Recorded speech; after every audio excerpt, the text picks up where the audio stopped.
Good evening, ladies and gentlemen, and welcome back to another round of the NXTGEN Racing PROTO GT3 Championship as brought to you on the premier sim racing platform known only as iRacing, available on PC. And tonight marks round 6 of the 12 round calendar. And tonight we will be seeing all the racing take place in Germany at the venerable Hockenheimring Grand Prix circuit. And my goodness, what a fantastic circuit to play host to another round of racing here. A very technical circuit, as we'll go on to explain. And this circuit could really see a major shake-up of the results, particularly after what was a considerable shake-up last week when we were in Austria at the Red Bull Ring. But getting ahead of ourselves slightly, of course tonight our focus is on Lobby 1 as sponsored by Apex Racing Academy, and our lobby timings, our schedule for tonight is as follows. Times in British Summertime, that's BST or UTC +1. In just under 14 minutes time, so at 8 o'clock this evening, we'll be getting underway with the 20-minute qualifying session, which will determine our grid order for the purposes of our first race. Our first race being a sprint, a 15-minute sprint, which will follow immediately after at 8:20, and it'll be the case the only strategy there is to get to the front of your respective pack and go charging off into the distance if you can with the win, and if you can score fastest lap as well, that'll also be an extra 2 points to go on to the 25 you get for the win. After that, we'll be taking a brief break before returning at approximately 5 to 9 this evening for the build-up to the second of our two races today. And that is, of course, the 60-minute feature race, kicking off at 9 o'clock this evening approximately. And that is the race where we have that all-important mandatory pit stop, which throws in that additional strategic element. It's not just about being at the front of your field, but it's also knowing when to come into the pits and nail that pit stop correctly to bring yourself back out and take that track position and take the win to the checkered flag. Now, this broadcast being brought to you live via free media platforms for your viewing pleasure this evening. Firstly, if you are YouTube inclined, you can tune in via the NXTGEN Racing YouTube channel. Alternatively, if you are on Facebook, you can go to facebook.com/groups/NXTGEN Racing. Or last but not least, if you are a Twitch user, you can go to twitch.tv/TX141.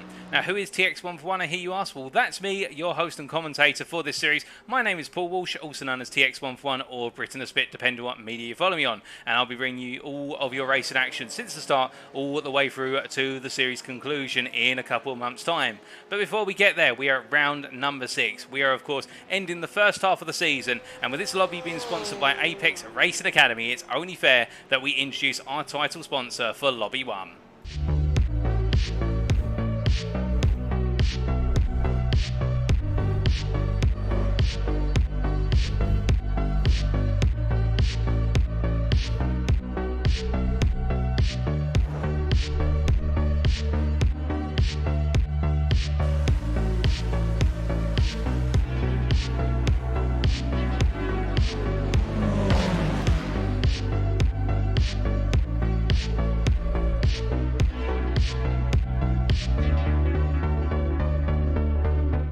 So who are Apex Racing Academy, I hear you ask? Well, they're not just a setup shop. They're dedicated to making you better at iRacing with services, access to drivers and features not found in other driving schools and academies. Working with them will see you connecting with pros like never before. You can learn how to prepare for a race, build setups, improve lap times and understand how to use telemetry tools such as VRS. Every week they host multiple sessions where members can join the coaches and take advantage of group coaching sessions.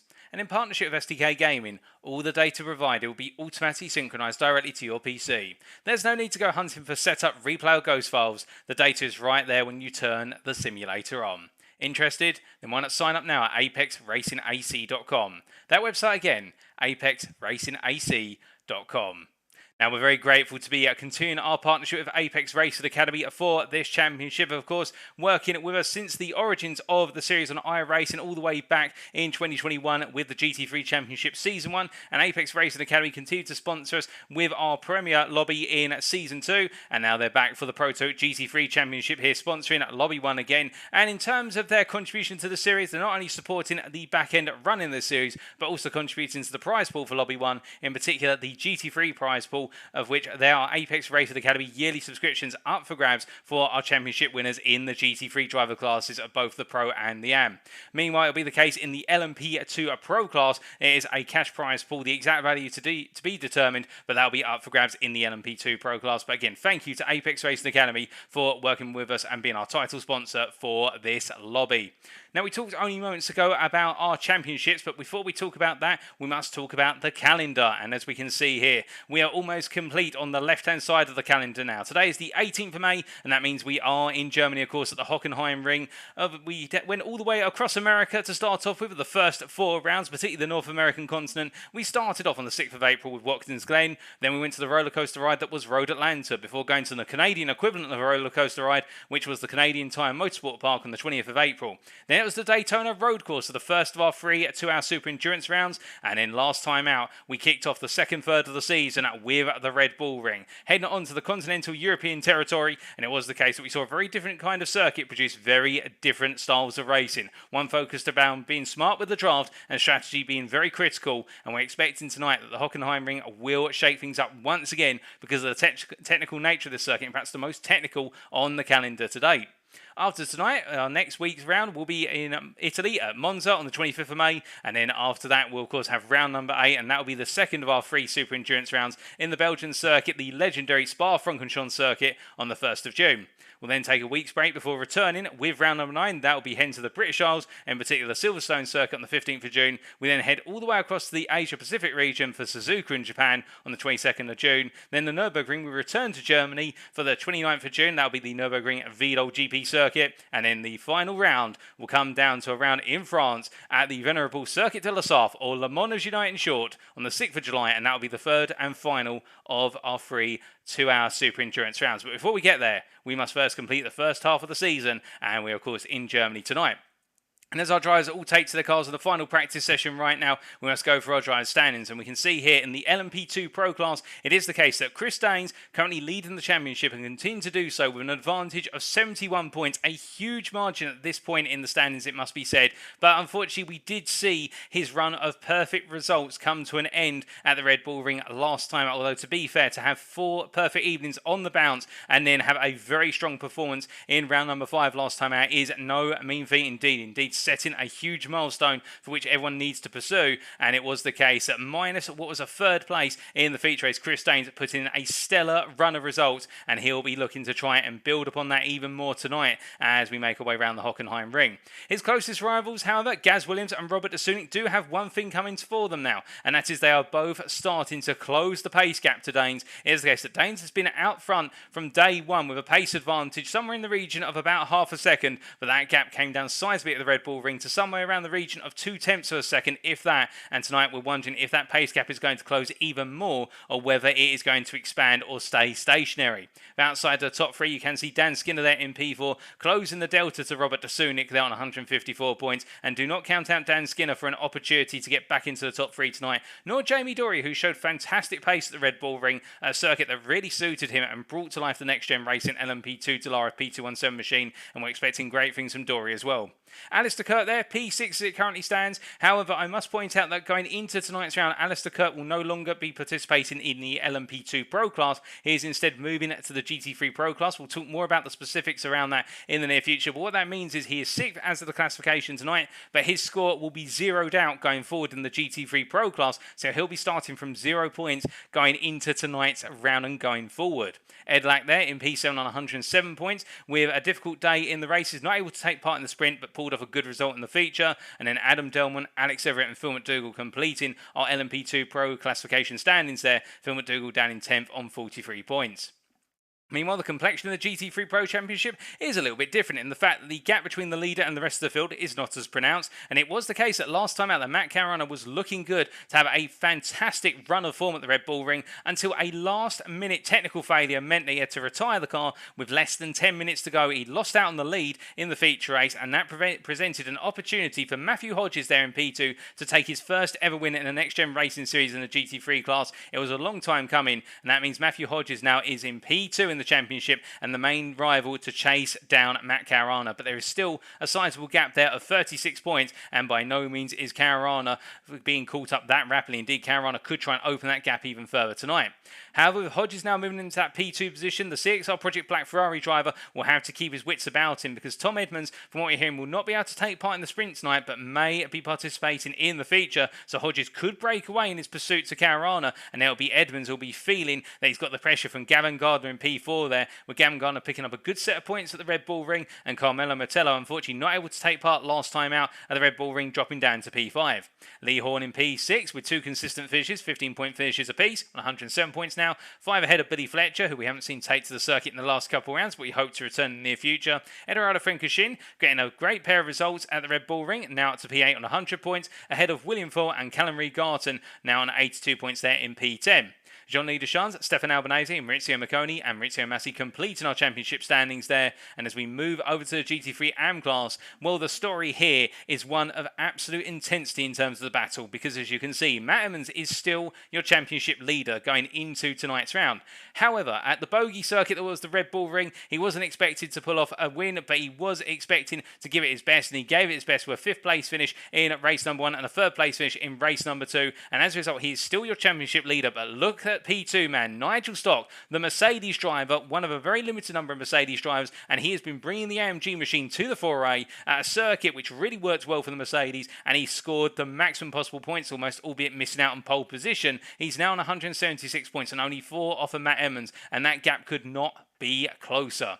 Matthew Addy there in P3 with a difficult day at the office at the Red Bull Ring, not scoring any points in the sprint and in the feature, having a few disastrous moments which saw him lose major results, and as a result only pick up 12 points. And Matthew Addy will be looking to revive his championship momentum tonight and go after Stock and Emmons. Or will it be the case that Stuart P. Taylor there in P4, after a difficult day at the Red Bull Ring, will be able to close the gap to Addy and break away from Ben Payne, who, unable to participate last time out, stays there in P5 on 126 points, only 1 ahead of Morten S. Oosterhuis there in P6 on 125.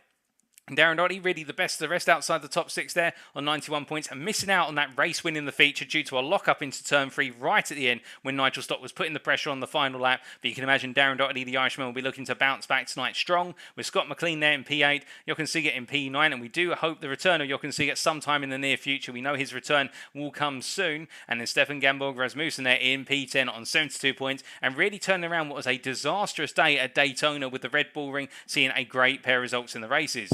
Alexander Batak not too far behind on 67 points there. The Hillerud Esport drivers trying to build up that championship campaign momentum. With Josip McManus there in P12 with a great result in the sprint, but not a good day in the feature. And Mikael Andreasen not taken to the circuit, only a limited participant in P13. Ahead of Jordan Pope, who returned to the circuit once again at the Red Bull Ring, getting a good result in the sprint. Ahead of Sean Cranley-Swash, who on 36 points made his debut last time out with 2 great results, including a podium in the sprint, which the Verano Motorsport outfit were very proud of. Cranley-Swash putting in a great debut performance. And then Callum Jenkins, last but not least, in P16 on 18 points.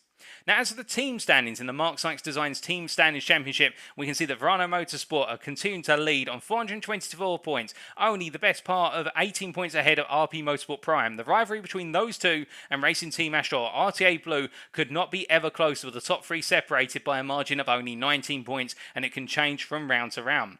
Next Gen Racing in P4, the best of the rest on 386 points, only 1 ahead of them, changed by DB1, a team which could have scored big at the Red Bull Ring, but both of their drivers are Jeremy DeBova and also Kurt Van Hoornacker, Deirdre Diva-Lamink, I should actually say, both battling very hard with one another and costing one another major points in the feature, meaning that they've lost out on being right up there in the top 3, but they'll be looking to come back strong tonight. Next Gen Racing with Sam Cases UK in P6, ahead of McChange by DB2 there on 334 points. The second of the McChange outfits having a good run at the Red Bull Ring, and they are ahead of Team Racing Netherlands, Hillerud Esport and Racing Team Astra Team Orange there in P10 on 317, only in P10 by countback versus Hillerud Esport. RD Simsport in P11 there on 301 points, 20 ahead of Crest Autosport with Apex Tracks. It's CXR Project Black with that major haul from Matthew Hodges in particular, moving up to P13. And it's TGC Racing ahead of Excite Racing in the top 15. Outside the top 15, we see Duras Esports LMS1 ahead of Altitude Esports, RP Motorsport Senior, Crest Autosport Ferrari, and Team Tetrarouge completing the top 20. And outside the top 20, but not to be forgotten about, Hollerton Racing out on 167 points, 13 ahead of Team MRC. And then it's BRM in P23 ahead of TGC Bottom Split Heroes, getting some good points on the board at the Red Bull Ring, and then DRS Esport LMS2 completing the team standings. As for our circuit tonight, as we previously said, we're at the Hockenheimring circuit, or in full, it is known as the Hockenheimring Baden-Württemberg Grand Prix circuit, located in the town of Hockenheim in the German state of Baden-Württemberg in Germany. And as you can see from the circuit map here, provided to us by simracingwiki.com, to whom we're very grateful for all these circuit map images. This circuit, a very technical one, with a mixture of medium to high speed sweepers, including the Nord Curve turn number 1, hairpins such as the Einfahrt Parabolica of turns 2 through to 4, the Spitzakura of turn number 6. The long run through turn 5 precedes that, and then we have 2 arena sections, including turns 7 through to 10 and turns 11 through to 15 before the Sud curve or the South curve of turn 16 complete in lap. And this is a track like no other that we've seen so far, in the fact that the corners come thick and fast, and there is a great combination of straights and corners to mix up the overtaking action. Now, as for our rules tonight, you'll see that the qualifying rule that was instated last time has been removed. We are back to everybody being out on circuit for the 20 minutes in qualifying, due to the fact it was found that the GT3 class had less of the qualifying session than ideal. They only had about 8 minutes compared to the LMP2s having 12 minutes. So as a result, we've gone back to a mixed qualifying session. But otherwise, we'll take you through the rules as per the usual procedure. In terms of setup, our driver shall be running the iRacing sprint setup for tonight's races, with this series being a fixed setup series. In the sprint race, a driver shall receive a drive-through penalty if they accumulate 17 or more instant points, and also the grid shall be separated into car classes, starting approximately 10 seconds apart, with the LMP2s ahead of the GT3s. And in the feature race, again, we'll have that grid separation, but on top of that, the grid shall be set as a reverse grid based on the results of the sprint race. There shall be 1 mandatory pit stop, which will require our drivers to take on fuel, but changing tyres is entirely optional. Each driver will have 1 fast repair available in the feature, and a driver shall receive a drive-through penalty if they accumulate 20 or more instant points. You want to avoid picking up those points where possible. But enough about rules and regulations. We now look back to our live pictures here as we're about to go racing here, as we see the transition over into the qualifying session. And as that transition occurs, we will be seeing all of our drivers take to the circuit in very rapid order. And well, who is going to come out on top in qualifying? That will be the big question as we see him making their way out of the pits. Here is Jamie Dory, one of the NXTGEN Racing team drivers, as he makes his way out there in the LMP2 machinery. And behind him, that is Gaz Williams. And the two of them normally do go out together, to be fair. We do typically see this in the qualifying sessions. They'll go out in a formation and swap it around over the course of the qualifying session in order to try and give one another the tow and the slipstream. The slipstream here at the Hockenheimring may be quite strong, given the fact we have got some sizable straights or some curved straights, such as the run here from turn number 4 all the way up to turn number 6, heading up into the hairpin here of turn number 6, the Spitzakura. And as he comes down into the braking zone here, Jamie Doring gets set up and actually letting Gaz Williams go up his inside here. The two drivers changing places, and I think practicing the cutback on one another, interesting enough there. But as they make their way on around, we do say hello in the chats there to the Facebook chat of Katie Eames. Good evening to you, Katie, and doing very well, thank you, and I hope you're doing well, and I can see you're looking forward to the Hockenheimring and the racing. And also we say hello in the YouTube chat there to Nathan Scott, with Alistair, and referring to Alistair Kirk being back in his natural hunting grounds, the GT3s, and a big result today predicted for TGC. Well, indeed, we will wait and see. But where is Alistair Kirk, I hear you ask? Well, he's currently waiting to go out on circuit. We haven't got Alistair Kirk making his way out at the moment, but he will in the near future as we understand it. But in the meantime, as we do see here, one William Full making his way on down towards turn number 6, we do look to Jamie Dory as we ride on board for our first flying lap of this qualifying session, as provided by the NXTGEN Racing driver from the United Kingdom. It's coming out the final corner here, charging across the timeline. It's going to be a short run up towards the north curve of turn number 1. The sweep here, tapping on the brakes down to 3rd gear and using the runoff curve there as much as he dare. But we're charging down towards turn number 2, coming into the first of the hairpin corners, braking at approximately 100 metres, coming all the way down the gearbox through 2 and then to the second part, which is going to do turn 3. We're flying through the left-hander of 4, full throttle through 4, and now charging all the way down through the parabolica curve of turn number 5 here. This left-hander before he makes his way up towards the turn 6 hairpin, up into the Spitzakura, and as he makes his way up towards the corner, the highest top speed's been reached here. Now braking down to the hairpin at approximately 125 metre mark, and as he rolls the car through in 1st gear here, keeping it nice and tight to the apex before exiting full throttle now as he charges up towards turn number 7 and enters the Mercedes portion of the arena. Flying into the right hand here, completely flat out up into 5th gear before braking into the first of the technical sequences, coming through turn number 8, 2 back-to-back apexes, turn 8 followed by 9, another left-hand kink before rolling the car through turn 10, and now as he exits there, a short straight here in the run up towards the 2nd arena section, coming into turn number 11, close to the wall on the left-hand side as he turns through, getting the maximum possible width for turning. As he rolls for 11, now up into 12, braking hard here, that 50 metre board, trail braking and coming all the way down to 1st gear, before accelerating out to 12, up into 13 and 14, the left into right chicane, keeping the car to left here for 15. It's a double right hand of 15 through 16, using that runoff area there to his advantage to open up the corner, and as he exits full throttle here, what's it going to be from Jamie Dory as he can completes the first flying lap of the session. It will be, in terms of time, it is not classified due to track limits, but it is the case that Gaz Williams is classified with 128.246, and that is a very good marker lap there in the LMP2 Pro class. Indeed, that's going to be a tough one to beat, but you can be sure if anyone's going to try and beat it, well, it's going to be Chris Daines at first and foremost. He's the last driver to go out on circuit in terms of the LMP2 machines, although he hasn't set a lap yet. That last lap was disallowed due to track limits, and track limits can be very particular in the final sector in what is turns 15 and 16, and also the run through turn number 1. But as our drivers continue to make their way around here, we do say hello to Darth Vader in the YouTube chat there, and we see there Darth Vader saying, "Can't race again, this injury is ruining my fun." I'm very sorry to hear that, Darth, but we do look forward to having you back out on circuit in the near future. But saying good luck to all the Crest Autosport drivers, and well, we can see the Crest Autosport Ferrari driver here of Ben Payne, who we didn't see last time out at the Red Bull Ring, if my memory serves me correctly, but we're very happy to see him taken to the circuit once again tonight. And well, how will he get on over the course of tonight's proceedings? We know Ben Payne, a driver who's been building a lot of momentum over the course of the championship campaign so far, and at one point was right up there in contention for leading the GT3 Championship. Missed a couple of rounds, but to be fair, it is the case you can afford to miss one round and treat it as a drop round, but more than that, it starts to really impact your championship, and it may be the case that Payne comes back tonight very strong. And the Ferrari, to be fair, should be quite a good car around the Hockenheimring for the reason it has a good mixture of characteristics. It does have a weak top gear, so it does lose out in the straight line race, and that's only going to really be felt, in our opinion, through the run out of 4 up towards 6. But in the technical sections, that mid-engine rear-wheel drive combination should give Ben Payne a lot of confidence in tackling those technical corners, as we see him make his way all the way down in towards the turn 6 hairpin. As he comes on through, we do look from one Crest Autosport driver to another, and that is William Ford, the GT3 Pro classification driver, as he makes his way in towards turn number 7 in the unicorn car of the McLaren MP 412C with its V8 bi-turbo, as he rolls the British machine down into turns 8 and 9 out, and in the rear end there you can see how much it was coming round under brake in there into turn number 8, literally drifting the car through the corner, and I thought he was going to lose the rear end there, but that was the camera angle giving it away, and Foyle looking very good as he charges past the camera there. The camera shaking at the force of the McLaren coming on through as he runs very wide, coming through turn at number 11, and that's the one thing you do not want to do, is he backs off there to let Payne go on through and to jump back to the pits. But as we see the GT3 AM driver here of Cranley Swash come to the line, in fact he's going to come off the racing line, he's not happy with this lap, he's aborted it, and instead he jumps to the pits. What about Alistair Kirk, however, as we can see here, he's tucked in behind what I do believe is Stuart Taylor. They're giving one up at the draft, as we do see the BMW M4 driver trying to go around the outside of Taylor in the Porsche there, up into the Spitzakura, and as they made the way through, well, if you're wondering with respect to why it's the case that Kirk has changed cars, what I can tell you, having had the chance to catch up with him in the paddock in the build-up to tonight, is that he was saying to me that he's really looking forward to racing around the Hockenheimring GP circuit, as it's a fun and twisty little circuit.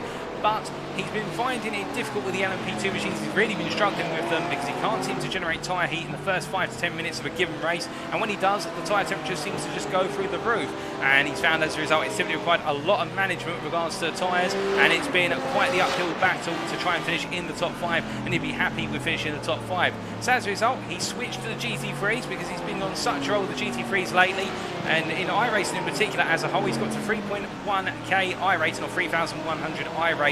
The system used to track a driver's open rating within iRacing in terms of the series put on by the iRacing organisers, and he's feeling very confident, or pretty confident I should say, in the BMW M4 GT3 in particular, and that's why he's made the switch. But of course it does mean now that he's had all of his points reset. He does not carry any of his points from the LMP2 Pro class into the GT3 Pro class. And Alistair Kirk has got a huge uphill battle on his hands, but to be fair, as we saw in the GT3 Championship Season 2, if anybody can attack the ground running, it is Alistair Kirk, because he was absolutely ferocious in the Lamborghini Huracan GT3 Evo in Season 2, and I'm sure he will be just the same in the TGC BMW M4 as he makes his way down towards turn number 6 once again. Currently in P2 in the GT3 Pro class, 6/10 of Carmelo Mettello, who's currently holding provisional pole on a 37.288.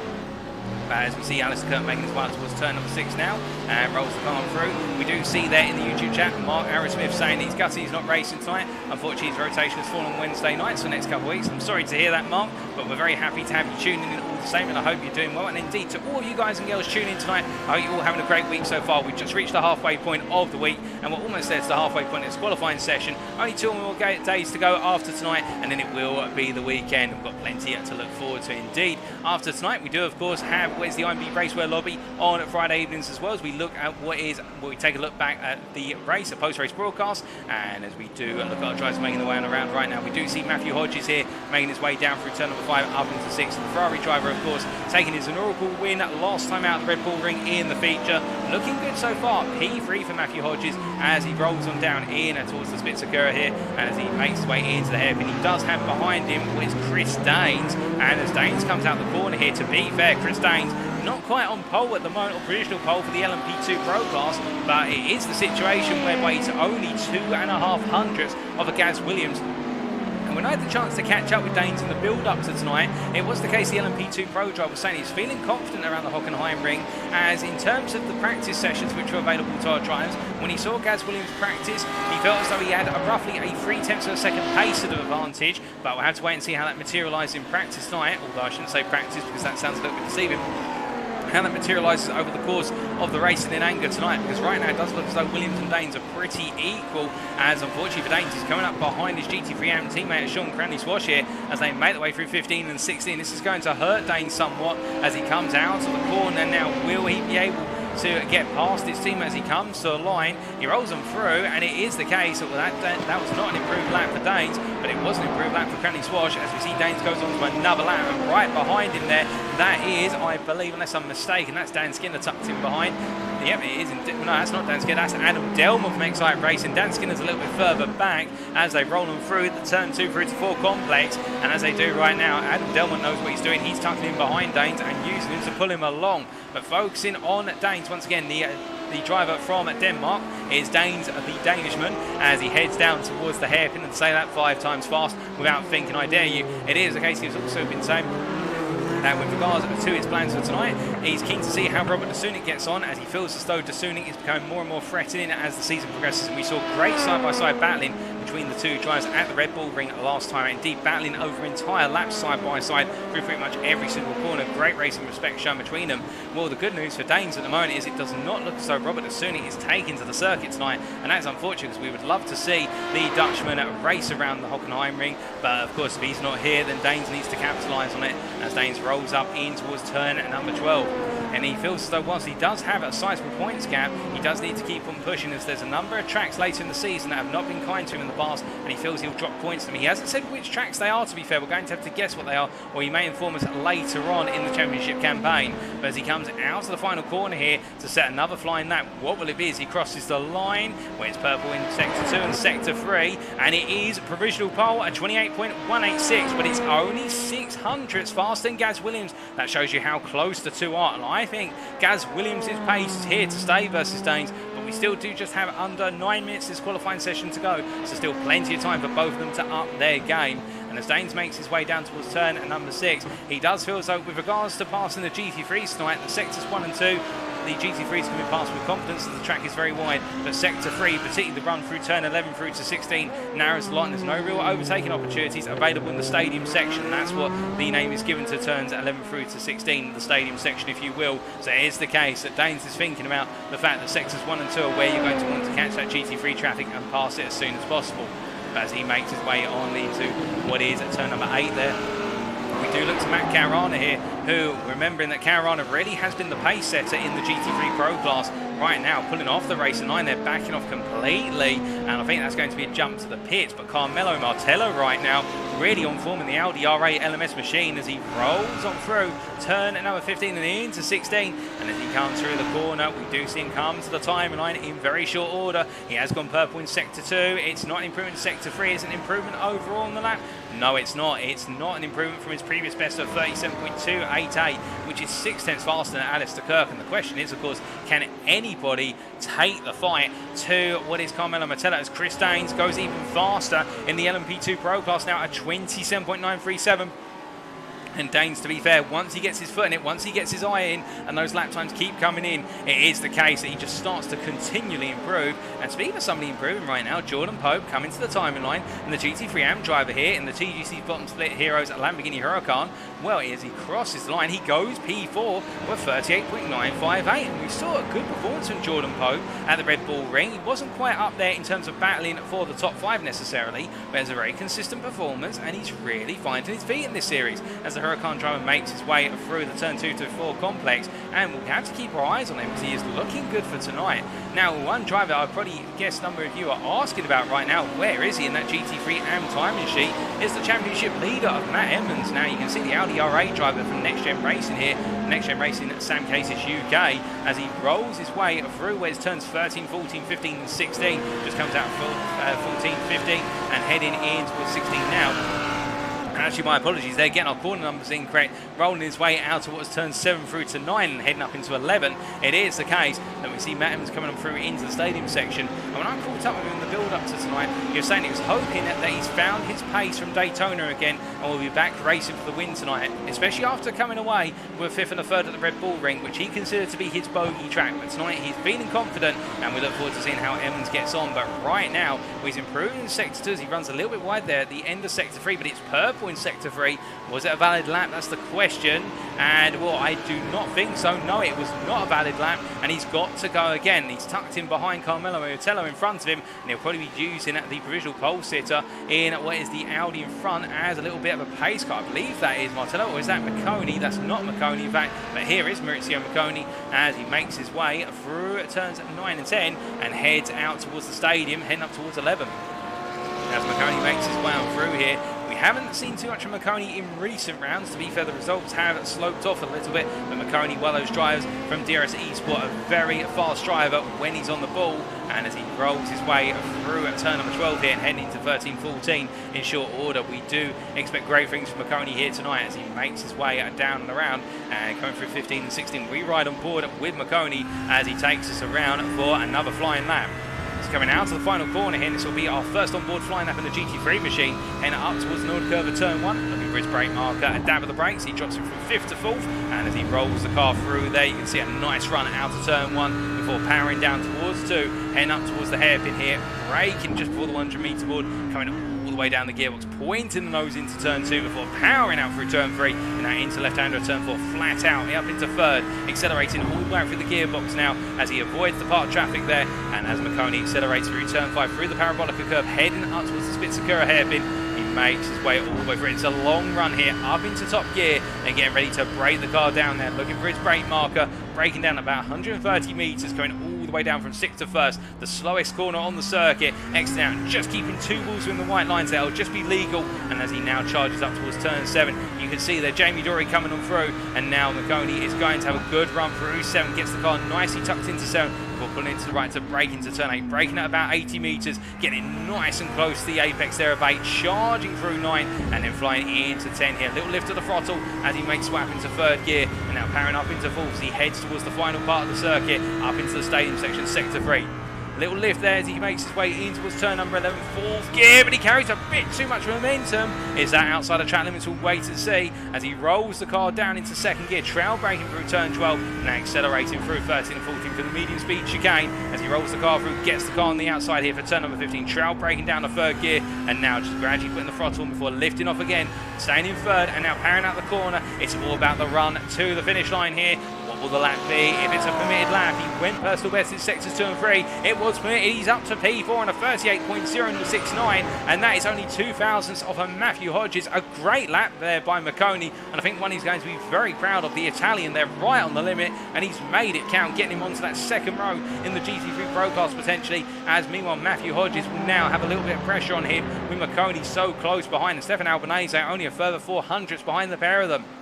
And also a debutant for tonight, and we haven't really talked about him. You must excuse my manners, ladies and gentlemen, as we see him here now in the Algen Esport Porsche 911 at GT3, and that is Callum Puddycombe, racing as part of Altitude Esports, making his debut as this round, and the Briton as he rolls there through turn at number 8, taking part of the outfit, I should say, alongside what is Tom Edmonds and also Billy Fletcher and Callum Regarton. And we look forward to seeing what Paddy Coombe can achieve tonight as he makes his way up into turn at number 11. Currently P6 in the GT3 Pro class. Unfortunately, I didn't get the chance to catch up with Paddy Coombe in the build-up to tonight.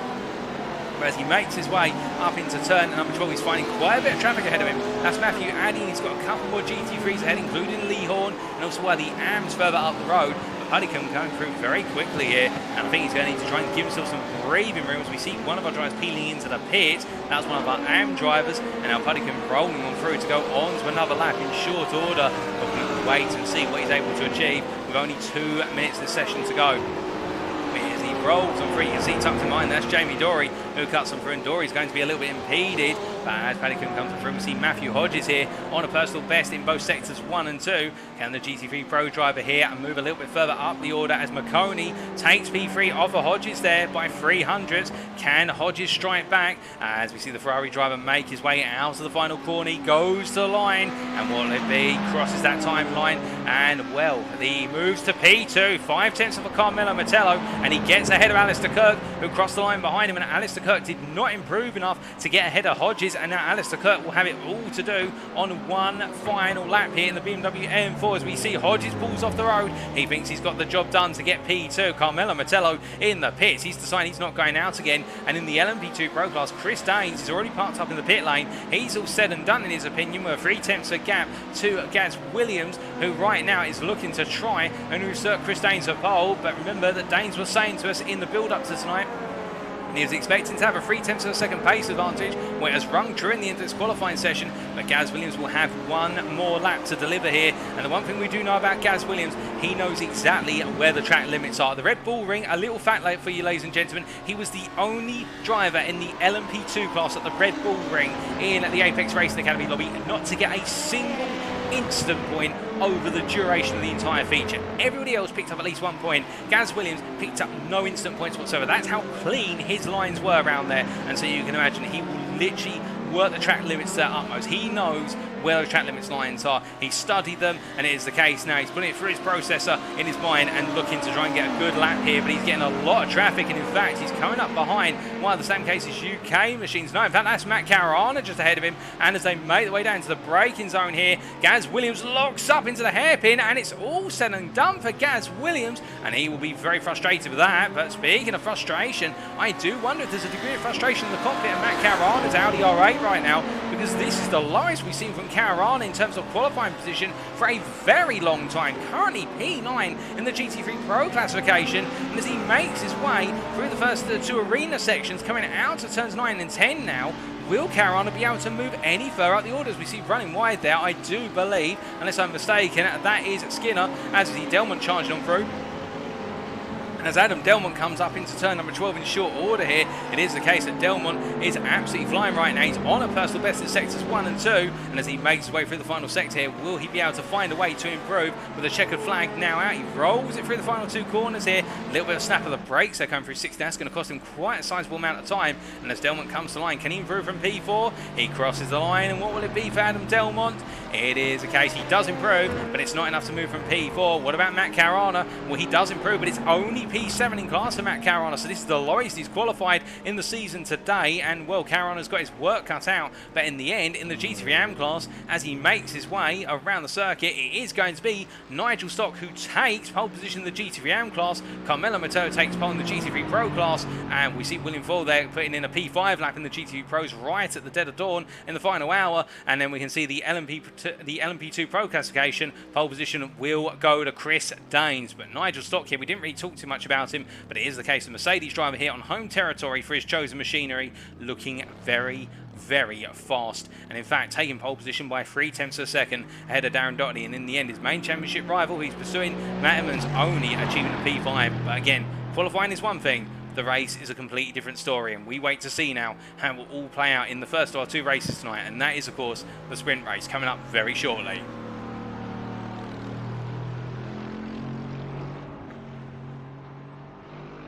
As we do see here, stop making his way around. We also do have William Foyle on a cool-down lap now, and William Foyle leaving it all to the last lap, so he can move up to P5 then what was a 37.95. A great lap there from William Foyle, but now we do get the transition over to the race, and as we do wait for our time screens to be updated, we can now start to take you through our grid for the purposes of race number 1. So after qualifying then, this is how our drivers line up for the sprint race at the Hockenheimring in the Apex Racing Academy lobby. Chris Daines on pole in the LMP PRO class, in by 0.3 of a second ahead of Gaz Williams in P2. On the second row, Jamie Dory from NXTGEN Racing is joined by Adam Delmont from Excite Racing. The two drivers there separated by 0.2 of a second, and it will be Dan Skinner who lines up on the third and final row for our LMP2 PRO class there in the Excite Racing machine. Our GT3 PRO at pole position went to Carmelo Metella from Italy for DRS Esport LMS1. Behind him will be Alistair Kirk from TGC Racing, and CXR Project Black's Matthew Hodges line up in row 4. Maurizio Macconi and William Foyle make up our 5th row there, with William Foyle saving it to the last lap to put in a solid lap. Stefan Albanese lines up on our 6th row ahead of Callum Puddican for Altitude Esports on his debut tonight. Behind them on our 7th row, Matt Caruana with his weakest qualifying performance, I should say, of the season so far, but he'll be looking to come through the field very rapidly in the race, there's no doubt about that. Eduardo Frankishin, P14, and then Gavin Garner, P15, joined by pole position man in the GT3 class. That is Nigel Stott from Crest Autosport with Apex Tracks, P16. Lee Horn from NXTGEN Racing with Sam Cases UK, starting off our 9th row, joined by Darren Doherty from Ireland there, the privateer, in P18, and then Ben Payne from Crest Autosport Ferrari, making up our 10th row, with Verano Motorsports' Sean Cranny Swash there in P20. Matt Emmons with a difficult qualifying performance, line up P21 on our 11th row, and he is joined by Jordan Pope from TGC Bottom Split Heroes, and it is Matthew Addy and Stuart P. Taylor making up our 12th row, and behind them Morten Esusahus and James Slates line up on our final row, both drivers there not setting qualifying laps and will be starting from the back of the field.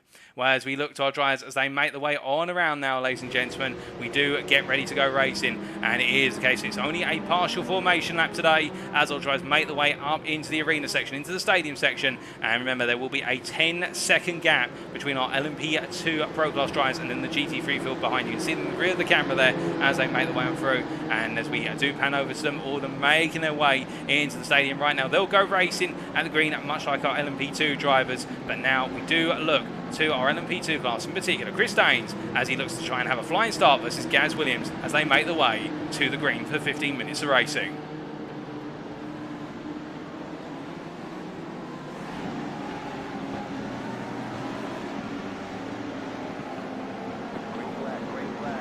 And it's lights out, away we go here for the sprint at the Hockenheimring as Chris Daines gets a good start and Gaz Williams is under attack already. As up the inside there goes Adam Delmont and Dan Skinner. In fact, Delmont around the outside, Skinner on the inside, and both of them unsettled as they make the way on through and down in towards turn number 2 they go. And we see it's the case that Skinner up the inside as meanwhile Alistair Kirk already up into the lead of the GT3 Pro class here. Down into turn 2 they go. Matthew Hodges on the inside here, and it looks like Martello has been jumped by the pair of them as they roll the way through the hairpin and now onto the parabolica curb, but Martello's coming back here with the Audi having that great feral acceleration as they make the way down towards the hairpin for the first time of asking. Now as they charge them down, you can see it is the case that Hodges has to tuck in behind, as a little bit further back we can see Maurizio Macconi battling with William Foyle for P4. Foyle on the inside versus Macconi on the outside, and in the foreground we can see Martello holding off Hodges on the inside as they all roll their way on through. A little bit further back we see Gavin Garner taking a little bit of a peek on Eduardo Frankishin, but he can't quite find it. Meanwhile, a little bit further back, Darren Doherty having to hold off Lee Horn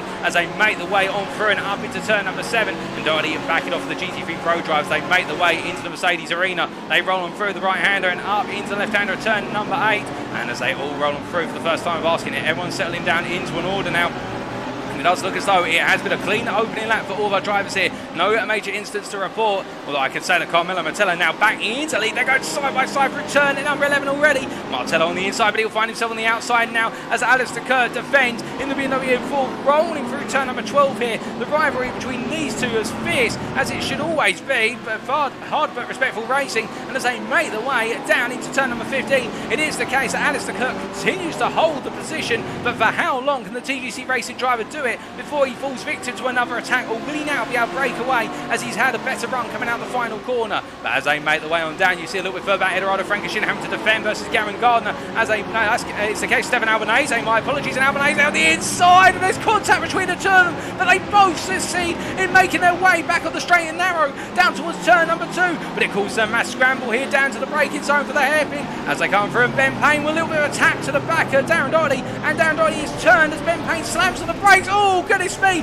and it's carnage as they make their way through turn 2, and Jordan Pope is on his roof, and well, I think Pope is going to be infuriated with that. He had nowhere to go other than upward to his roof in the end, because it was literally a concertina effect, but that is our first incident of the race, and it is not a happy one for a number of drivers as they all make their way down and around and up towards turn number 6. Now we can see that Uzuza and Slates did not make it to the grid, and they're both listed out on our screen, so perhaps they weren't able to make it out of the pit lane onto the grid for the start of the race, which may be unfortunate due to technical issues, but as our drivers make their way through, we do now look to our LMP2s once again. And as they make their way down and around here and they're heading on towards another lap very shortly, Chris Daines currently holds the lead, but not by much versus Gaz Williams, who's still tucked in behind. We ride on board the gearbox here of Chris Daines, the runner motorsport driver, who's trying to make an early break. But oh goodness me, Jamie Dory there, losing the rear of the car, going through turn number 1. He'd just gone purple of everybody at 28.771, but that shows you how hard he was pushing in order to set that purple lap, and then he got it wrong coming at turn number 1, just took a little bit too much speed into the corner and unsettled the rear of the car. But Dory was on a flyer, and well, he's flown too soon as he now gets himself back up to speed. As he makes his way back up towards the best possible speed here, we do see Chris Daines doing a little bit of a bob and a weave coming down into the hairpin, trying to break the distant tire Gaz Williams as they make their way through turn number 6, but Gaz Williams still there, literally attached to the back of him like a crab as they make their way up into turn number 7. He's not going to let go, he's going to literally have the claws tucked right into the back of Chris Daines' machine in order to stay with him, and it is the case. I think Gaz Williams comes on stronger in the race when he's in that tow. He seems to have the art of the draft in his hands as they make their way through turn number 10 and head on through, but as they do, we do have quite a few pit stops going on right now for drivers who picked up damage in that major incident at turn 2 only moments ago, and let's take a look back at what exactly happened. So this was in the run down towards turn number 2. Now we are focusing in particular on Darren Doherty here, and you're going to see Ben Payne comes into the back of it, just a gentle tap, which sends Darren Doherty round, and with that, then we have the huge stockade of cars here, and in the end, it is unfortunately Jordan Pope who is sent upward to his roof, and to be fair, as they were coming on through, it was so tightly packed together that everybody in the end just came into the instant, and I think the only drivers who did avoid the contact were those who were going round the outside by default, had gone deep into the corner, and those who were making their way on the inside trying to take the natural line found themselves confronted with the scene of the incident. Stefan Albanese being involved in that, along with Matthew Addy and, well, we said Gavin Gardner and also Jordan Pope, but they have all had to come into the pits to do repair work of the car, which is very unfortunate for those drivers as they now need to try and bring things back together with 10 minutes of racing to go. And as for Jamie Dory, well, here is what exactly happened to Jamie Dory. Came in too hot into turn 1, the rear just came completely loose, but a brilliant control there of the drift, and Jamie Dory keeping that car together. He may have a flat spot on those rear tyres now as he gets himself back up to speed. As we do now return to the live pictures, and we look up to Dan Skinner battling with Adam Delmont here. The two Excite Racing drivers, well, they're battling for P3. They both want to be on the podium, and of course when you're battling with your teammate, you want to beat your teammate, but not too aggressively. They don't want to take one another out, otherwise it'll cost one another key points in the team standings, indeed their own respective championships. And as they make their way through turn and number 10 up towards 11, they continue to do so here, charging into the right hander of 11 and rolling on through, and Skinner backing off at this point, but he's likely to come back stronger later on, and Jamie Dory closes up quite rapidly. But as they make their way on through, I can tell you, whilst all this has been happening and we've been analysing what happened in terms of incidents, Carmelo Mettello is back into the lead of the GT3 Pro class, ahead of Alistair Kurt, Matthew Hodges and Maurizio Marconi, and DRS Esport are really going on the offensive today, and it shows because you can see Martello there, and then Marconi from DRS Esport LMS2 tucked in behind Matthew Hodges as they roll their way through turn number 10, and we love to see the Italian outfit coming on strong here today as they make their way down. And Hodges going defensive here into turn number 11. He knows that Marconi's all over the back of him like a bad rash as they make their way up into turn number 12, and coming into the hairpin here, they roll the car through. Marconi's going to take the high and wide line. You can do this, to be fair. There is grip. It's a cambered corner, so you can really be aggressive. There's a little bit of a tap there between the two of them coming through 12 and 13, but as they make their way through 15 into 16, they keep it safe and roll on through. and it is the case that McConey there has to back out. Just a bit of an awkward line going through 15 and 16, and now look who's catching up to the back of him as we ride on board with him. This is Callum Puddicombe on his debut in the series tonight, tucking in behind McConey as they make their way through turn number 1. The Altitude Esports driver in the Porsche 911 just watching in the wings right now, waiting for that opportunity to go on the offensive, a potential shot at a podium, and could he potentially replicate what Cranny Swash was able to do in his debut sprint race in the Red Bull Ring, pick up a podium from the outset? We'll have to wait and see as they make the way down towards Parabolica and up towards the Spitzer once again. Now as they make their way down in towards the hairpin, it's a long run. You can see the Porsche here losing out in that straight line race compared to the Audi and the Ferrari as they make their way into the corner. But Hodges having to go very defensive as they make their way in, and this will bring Puddicombe right back in. Oh, goodness me. And here's the case, Hodges goes deep, and as they do, McConey comes on through there, but Puddicombe was not able to capitalise because he had to stop the car dead to respect the fact that McConey was going for the cutback, and a brilliant cutback there by Maurizio McConey. Let's take another look at that, because now that was a very well set up move, and that has got him up into P3.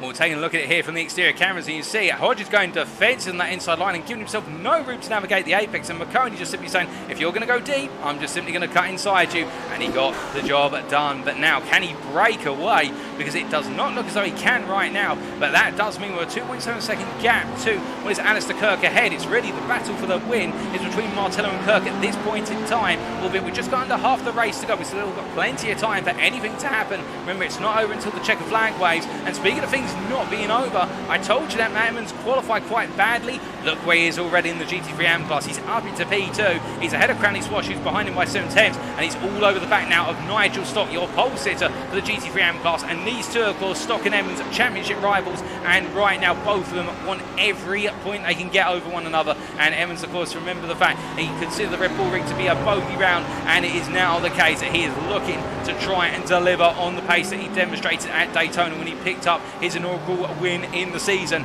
As they make their way into turns 2 and 3 here, will Stock have the advantage? We know that Mercedes, whilst it's weaker through the technical sections in terms of the flying corners, it is very strong on the straights here as Nigel Stock just grunts his way up towards turn number 6 here. That guttural roar of the V8 of the Mercedes versus the V10 5.2 litre engine of that Audi, and as they make their way down to the braking zone, of course, the Mercedes at its home circuit braking its way down into turn number 6, and you can see as they make their way into the hairpin how Emmons is able to close up the better rotation with the fact the engine is mounted in the rear of the Audi versus in the front for the Mercedes. But every time they go into one of these traction and power sections, that is where the Mercedes opens up the gap. It's just able to pull away. It puts a couple of tenths between the two of them, and it's through the corners. This is where Emmons has to deliver and use the natural manoeuvrability of that Audi to close the gap and be right in the wheel tracks of Stock as they make their way down these straights, so that way Stock cannot pull away as much. And as they make their way up into the stadium section, going through turn number 11, Stock really starting to feel the pinch of the pressure as Emmons still half a second behind him and not letting go any time soon. As they make their way around, and we do talk about one NXTGEN race with some cases UK driver, we come to another driver from the team, and that's Matthew Addy here down in P6, and only moments ago had a major moment of what happened to Matthew Addy. Well, he's had a difficult time of it recently as he made his way through the chicane of turn 13, 14, made his way into 15. Does the rear come loose here? It does indeed, and the car does a 360 almost, well, in fact it does 180, and he has to spin it back around to get pointed in the right direction, and we saw that happen to Matthew Addy at what was the Red Bull Ring. The car just not settled, he's experienced it again, as meanwhile, in all of what we've been looking at, we can see that Matt Caruana up into P4 now in the GT3 PRO class. He's found a way past Puddicombe, but Puddicombe's not going to let him go here. It's a drag race down towards the hairpin at turn 6. Puddicombe on the inside, Caruana on the outside here, and the Altitude Esports driver's not letting this go. And you can see he's crowding Caruana to the outside there, so that way he can take the hairpin as wide as he possibly dares. And as they make their way out the corner, it's going to be Porsche versus Audi once again. And you can see that Caruana on the inside here up into turn number 7. It's going to be neck and neck as they roll into the right-hander. And Puddicombe's going to have to do a little bit of a lift there to give Caruana the space. And as they do, well, it's the case. Both drivers showing great respect to one another. And Puddicombe holds on, but there's a tiny tap between the two of them there as Puddicombe just bounced over the apex curve at turn number 8, and as a result a small bit of contact to Caruana, but nothing too fatal. But Caruana now is going to be wary of that as they make the way up into the stadium, and he will know now he's got to be careful of the fact that Puddicombe touches those curves that Porsche is going to bounce as they make the way in towards 12. But Caruana there looking to try and make it stick. Close racing between the two of them, still 3.5 minutes to go, and I suspect Caruana is going to try and come back for P4 in short order. Speaking of coming back for positions, I can tell you that right now it is the case that at the front of the class, the GT3 Pro class, Carmelo Martello has started to open the gap to Alistair Kirk. He's got the gap up to what is 7/10 of a second, and I'm hearing that Maurizio Marconi, if you're wondering, he was in P3. It's the case he's had an off track and he's returned, but he lost over 10 seconds off track, and that's why he's all the way down in P7, and Matthew Hodges is up into P3 in the class, and that's why we've lost Marconi. He's gone off circuit, and William Vols had an incident that's dropped him down to P8, but Martello right now flying at the head of the GT3 Pro class as they make the way down towards the hairpin, the turn 6 hairpin. And speaking of flying, well, Chris Daines was probably hoping he could fly away from Gaz Williams. But now the quandary that they've both got is that they're tucked in amongst the GT3 traffic here, and Daines is benefiting massively because he's going to literally scythe his way past a good chunk of the GT3 field coming up into the hairpin. You can see Stock and Emmons, they're battling for the GT3 AM lead, and they're going to be pinned to the outside as Daines on the inside there, and Gaz Williams tries to come through, and Caruana capitalises, not Caruana, my apologies, Emmons capitalises on the situation coming out the corner, and as he makes his way out to 6 up into 7, it is the case that Stock runs a little bit wide there, but Emmons seizing on the fact that Gaz Williams was coming on through alongside Daines, but Stock comes back in there, and as they're side by side through 8 into 9, it's the case that Stock literally making a handful of the turn 8 apex, and Emmons is now into the lead of the Audi ARA battle of the Mercedes as they roll on through in towards turn number 11 and 12, and right now the GT3 AM driver doing everything he can to make sure he can hold that win, but behind him Eduardo Francescin says enough's enough, I want to come on through the GT3 Pro driver here. And as he does, he won't gain anything by passing the AMs. Other than the track position, he won't gain any extra points, but he's deciding he wants to come on through. And Nigel Stock, with this intervention, could have just lost out on what was a chance of retaking the win as they make the way onto what for them will likely be, if not the penultimate lap, the final lap as they make the way through turn number 1. But this is not the way Nigel Stock will have wanted it to go as they make the way down towards turn number 2. And now the question for Matt Emmons is, can he hold on to that lead? Will he be impacted with the fact he does have Francescin behind him, and also Dan Skinner in the LMP2 machine as they make the way down towards turn 6? And as they come charging them down, I can tell you the battle for the LMP2 Pro Class lead has opened up to a second still. Daines versus Williams. Daines leading that battle as right now Emmons holds on to the lead of the GT3 AM class by 1.2 seconds. And as they come down to the braking zone, what about the battle for the GT3 Pro lead? Well, that's Carmelo Martello holding off Alistair Kirk right now and looking very good as Martello as he rolls on through at turns 9 and 10. He's not got long to go as he heads on through. We're hearing that Stefan Albanese has jumped to the pits as Alistair Kirk there decides to run wide and then some, but brings it back on before the barrier. And as they make the way through turn number 11 right now, I think Alistair Kirk will happily settle for a P2 at this point, given the fact he has to push the car quite hard to get it all the way up here. And right now I don't think he's got a response as behind him that is Chris Daines. Now will we get one more lap here? Daines is going to cut the inside of Alistair Kirk, and Gaz Williams also does the same. I think they will both get one more lap. It's going to be very close, but there is the finish line, and it's going to be a white flag out here. Chris Daines will have to hold on for one more lap as they make the way through. They go on to lap number 11 for the LMP2 Pro class, and Gaz Williams finds himself stuck behind Carmelo Martello, and that's going to buy Daines a little bit of time. The gap between the two of them now 8.5 to 9 tenths of a second, and Gareth Williams here at this point has got to push on as much as he can and try to find a way. And speaking of pushing, you can see here Matthew Hodges is having a hold of Matt Caruana, who having qualified down in P7 is now up to P4 and continuing to push on through. And can he make a last-ditch grab at a podium position here as Matt Caruana tries to find a way past Hodges, but Hodges is not going to let this go. You can imagine after picking up his win last time out, he will not want to lose another podium as he makes his way down towards the hairpin, and Hodges is going to be pinned to the inside here as Caruana sweeps the outside. He's going to try and go all the way round. Now Caruana set up the cut back here. He looks at it, but Hodges parks it on apex very cleverly and keeps the inside line, but he costs himself too much momentum.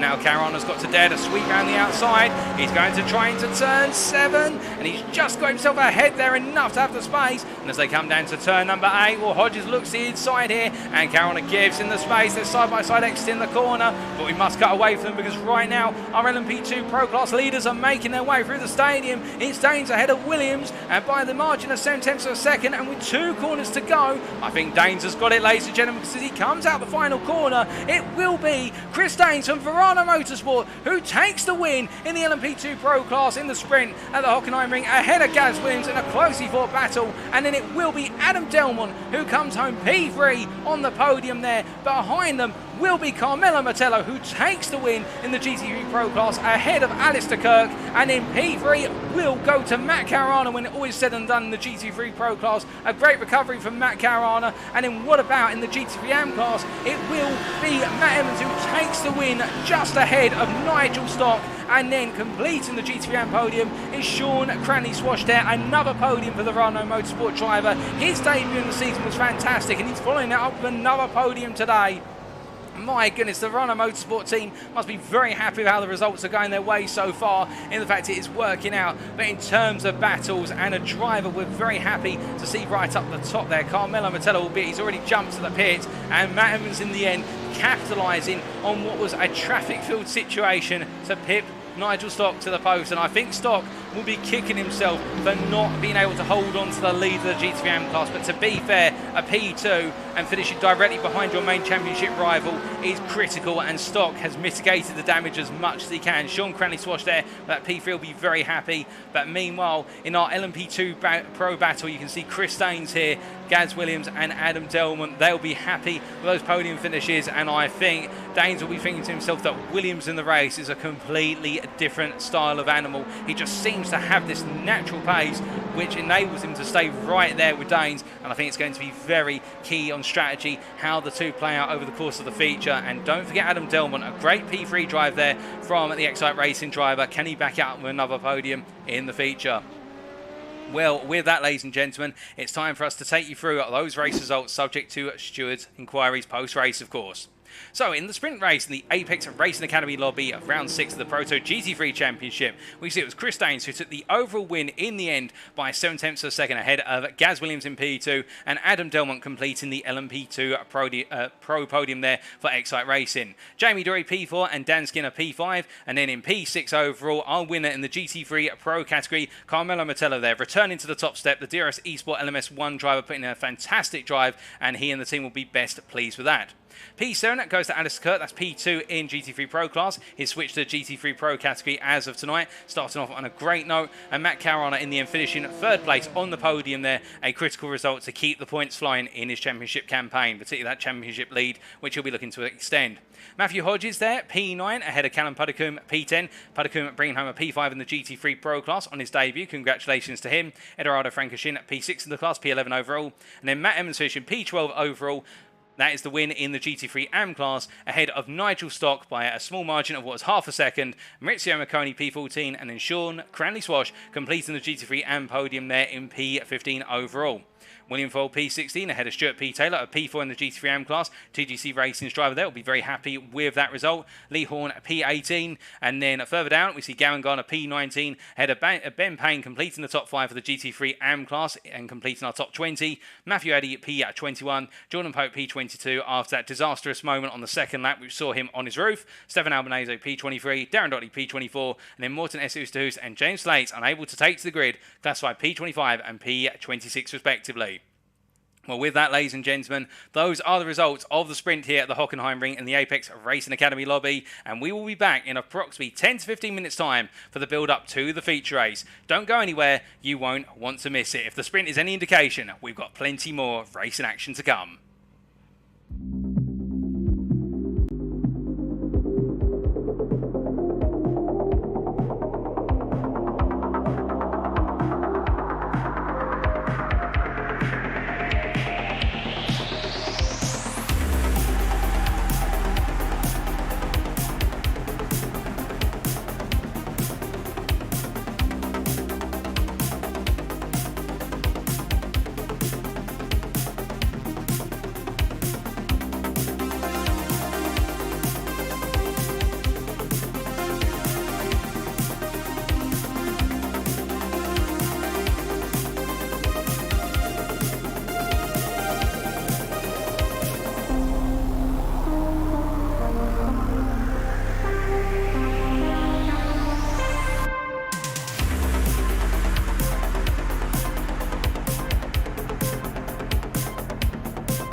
Alrighty, ladies and gentlemen, we are back, but not before a word from our sponsor for this lobby, that's Apex Racing Academy.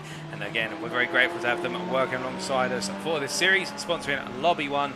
Keep in mind that Apex Racing Academy is not just a setup shop, they're dedicated to making you better iRacing with services, access to drivers and features not found on other driving schools and academies. And indeed, go check them out today at apexracingac.com for further details.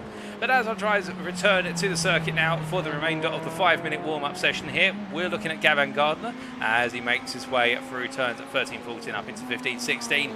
A quick thought on the sprint race. What did we see? What can we take from the sprint? I think one of the key things we could take from the sprint race in particular is the fact that it took quite a sizable amount of time for the LMP2 Pro class to catch up to the GT3 field. The lap delta between the two classes, rather than being around 10 to 12 seconds as we saw back at the Red Bull Ring, is only about 8 seconds here at the Hockenheimring GP circuit. And as a result, that meant that the LMP2s only really started to close up with the GT3s around the 12-minute mark. And that is quite critical because it tells us one key thing, and that is we're expecting that over the course of the race, the main body of the LMP2 class will not intercept with the main body of the GT3 class that frequently. We might be looking at about 4 to 5 instances where the LMPs will catch up to the back of that GT3 class, whereas at other race circuits we have seen that the LMPs have come around a lot sooner, and we've seen more instances of them having to cut their way through the field. And that might be some data which our LMP2 drivers and also our GT3 drivers will be aware of. They may think about how they can tie their strategy to such a scenario now and prepare for it. Other drivers, of course, will have seen, and particularly we did see towards the end of the sprint race just how the racing really came alive and how critical it was to focus on trying to nail your apexes and go for those moves into the heavy braking zones. And as Ben Payne makes his way down here into turn number 2, this time Ben Payne of course involved in that incident at turn 2 in the sprint race. He'll be looking to make amends and pick up a strong result to wrap up his round at the German circuit here today. The Crystal Autosport Ferrari driver in the 007 machine, and as he rolls on down right now, he's already apologised for the incident as I understand it, or apologised for his part in the incident down in the paddock. And of course the stewards will take a look at that, and we can see it there in the chat, in the Facebook chat in particular, as we say hello to Martin Brinkworth there, that he noted, and Martin Brinkworth being one of our stewards of course and also of our organisers, he noted the incident between cars 007 Payne and number 81 Doherty. Noted of course Payne giving Doherty the tap into turn number 2. But we also say hello there in the Twitch chat to RJ Krill. Good evening to you, RJ. And I do hope your races in the IMB Raceware lobby are going well. Of course, we'll be bringing the post-race broadcast on Friday of the IMB Raceware lobbies. But right now, we're focusing here, of course, on what is Lobby 1, that being the Apex Racing Academy lobby here. We've just under 3 minutes of this final practice session to go. Everybody getting ready to go racing. And, well, some big names as we say hello to Matt Emmons there in the Facebook chat, saying it was a fun opening race. Indeed, it was, Matt, and congratulations on the win. But the one man who jumped right to the top of the standings in regards to the GT3 Pro class, Carmelo Martello, with that pole position being backed up by a ferocious drive from start to finish in a great battle with Alistair Kirk. And well, I can tell you already that Martello really enjoyed that battle with Alistair Kirk, and I think Kirk would have been hoping to try and bring the win home. Can't see the TGC Racing driver at the moment, but we can see one of his fellow teammates in the AM class, and that's Stuart Taylor here from TGC Racing, making his way down towards turn number 6. And plenty for our drivers to think about with regards to that sprint race. And again, particularly, we saw a number of our AMs have that incident, and also some of our pros in the GT3 class have that incident into turn 2.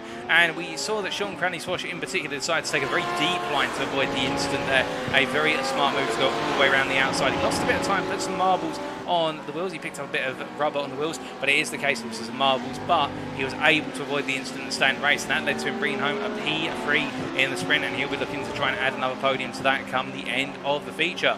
But as we look from our GT3s up to our LMP2 machines, this is the driver I think we all need to watch. Gaz Williams, we saw he didn't quite match Chris Daines for pole position. He was 3 tenths off as Chris Daines predicted in the practice session in the build-up to the sprint race. However, it is the case that Williams was looking very fast in race trim, and we know, again, Williams really comes alive in the races. The longer the race, the more he comes alive in the LMP2 machine. Can he potentially find a way to pit Chris Daines to the post and take the win off of him in the feature? We will have to wait and see. We haven't got long to go now, but do not count out the next-gen racing driver here. And also, to be fair, keep in mind that Danskin, the Excite racing driver, he'll be looking to have another strong performance, albeit in the field of 5. in the LMP2 Pro class tonight. We do have some key names missing, but you can imagine Dan's going to be looking to get onto that podium and get a stellar result to wrap up around the racing here as he rolls on through at turn number 12. And we can see there Mark Aerosmith saying in the YouTube chat, great race one, shame a few incidents, but hard racing indeed. Fair but hard racing, and those incidents when they do occur, to be fair, I can tell you down the paddock, most of our drivers being very kind, obligatory to one another, and showing a lot of respect with regards to what happened. And well, as a result, it is the case that the racing continues in a very gentlemanly manner, and now we are waiting to see how it will all play out over the course of 60 minutes. And well, do keep in mind there's that mandatory pit stop where drivers have to take on fuel, but they do not necessarily have to change tyres here. In terms of the tyre wear rate at the Hockenheimring, we are expecting the tyres to take quite a bit of punishment, particularly between the two arena areas, but beyond that, we'll have to wait to see if anybody decides to gamble by going onto fresh rubber, and if they do, will it work out in the end? Well, we will have to wait and see as the final warm-up session is complete, and now we form the grid for the purposes of race number 2. So taking you through that grid, ladies and gentlemen, with the reverse grid applied, it is Dan Skinner who lines up on pole for the LMP2s and overall for Excite Racing, joined by Jamie Dory there in P2 on the front row for Next Gen Racing. Excite Racing's Adam Delmont starts off row number 2, alongside him Gaz Williams for Next Gen Racing, and then Chris Daines starts off row number 3. The last of our LMP2 drivers there, our winner in race number 1 for Verano Motorsport in the LMP2 Pro class. Darren Dottie alongside him there, and he'll peel backwards as the rolling start gets underway. The privateer there lines up on pole for the GT3s, and behind him will be Stefan Albanese starting off at row number 4. Albanese being joined in row 4 by the GT3 Am driver Jordan Pope from TGC Bottom Split Heroes, who'll be hoping for a better performance after ending up on his roof in race number 1 through no fault of his own, it should be stressed. Matthew Addy, P9 there, Next Gen Racing with Sam Case's UK driver, be hoping to get that Lamborghini settled down. He is joined on row number 5 by Ben Payne in P10, the Crest Autosport Ferrari driver. Gavin Gardner and Lee Horn, the two GT3 pros, make up your 12th row, your 6th row, I should say. Behind them is Stuart P. Taylor, starts off row number 7 for TGC Racing, with William Ford alongside him P14. And there's Verano Motorsport Sean Cranley Swash P15, joined by DRS Esport LMS2's Maurizio Marconi P16. Nigel Stott and Matt Emmons, the two GT3 Am drivers and main championship contenders at this point for the lead of the championship, making up our 9th row. And then our 10th row, Eduardo Frankishin and Callum Puddicombe. Matthew Hodges and Matt Caruana make up our 11th row, with Alistair Kirk and Carmelo Martello behind them. And that, ladies and gentlemen, is your grid order for the purposes of race number 2. But as we now look to our drivers making their way around, we haven't got long as we do look to Jamie Dory, and Dan Skinner will be taking us away for the racing here in the LMP2 Pro class as they come through the final 2 corners. It's an hour of racing to go here at the Hockenheimring Baden-Württemberg circuit, and we wait now for the green.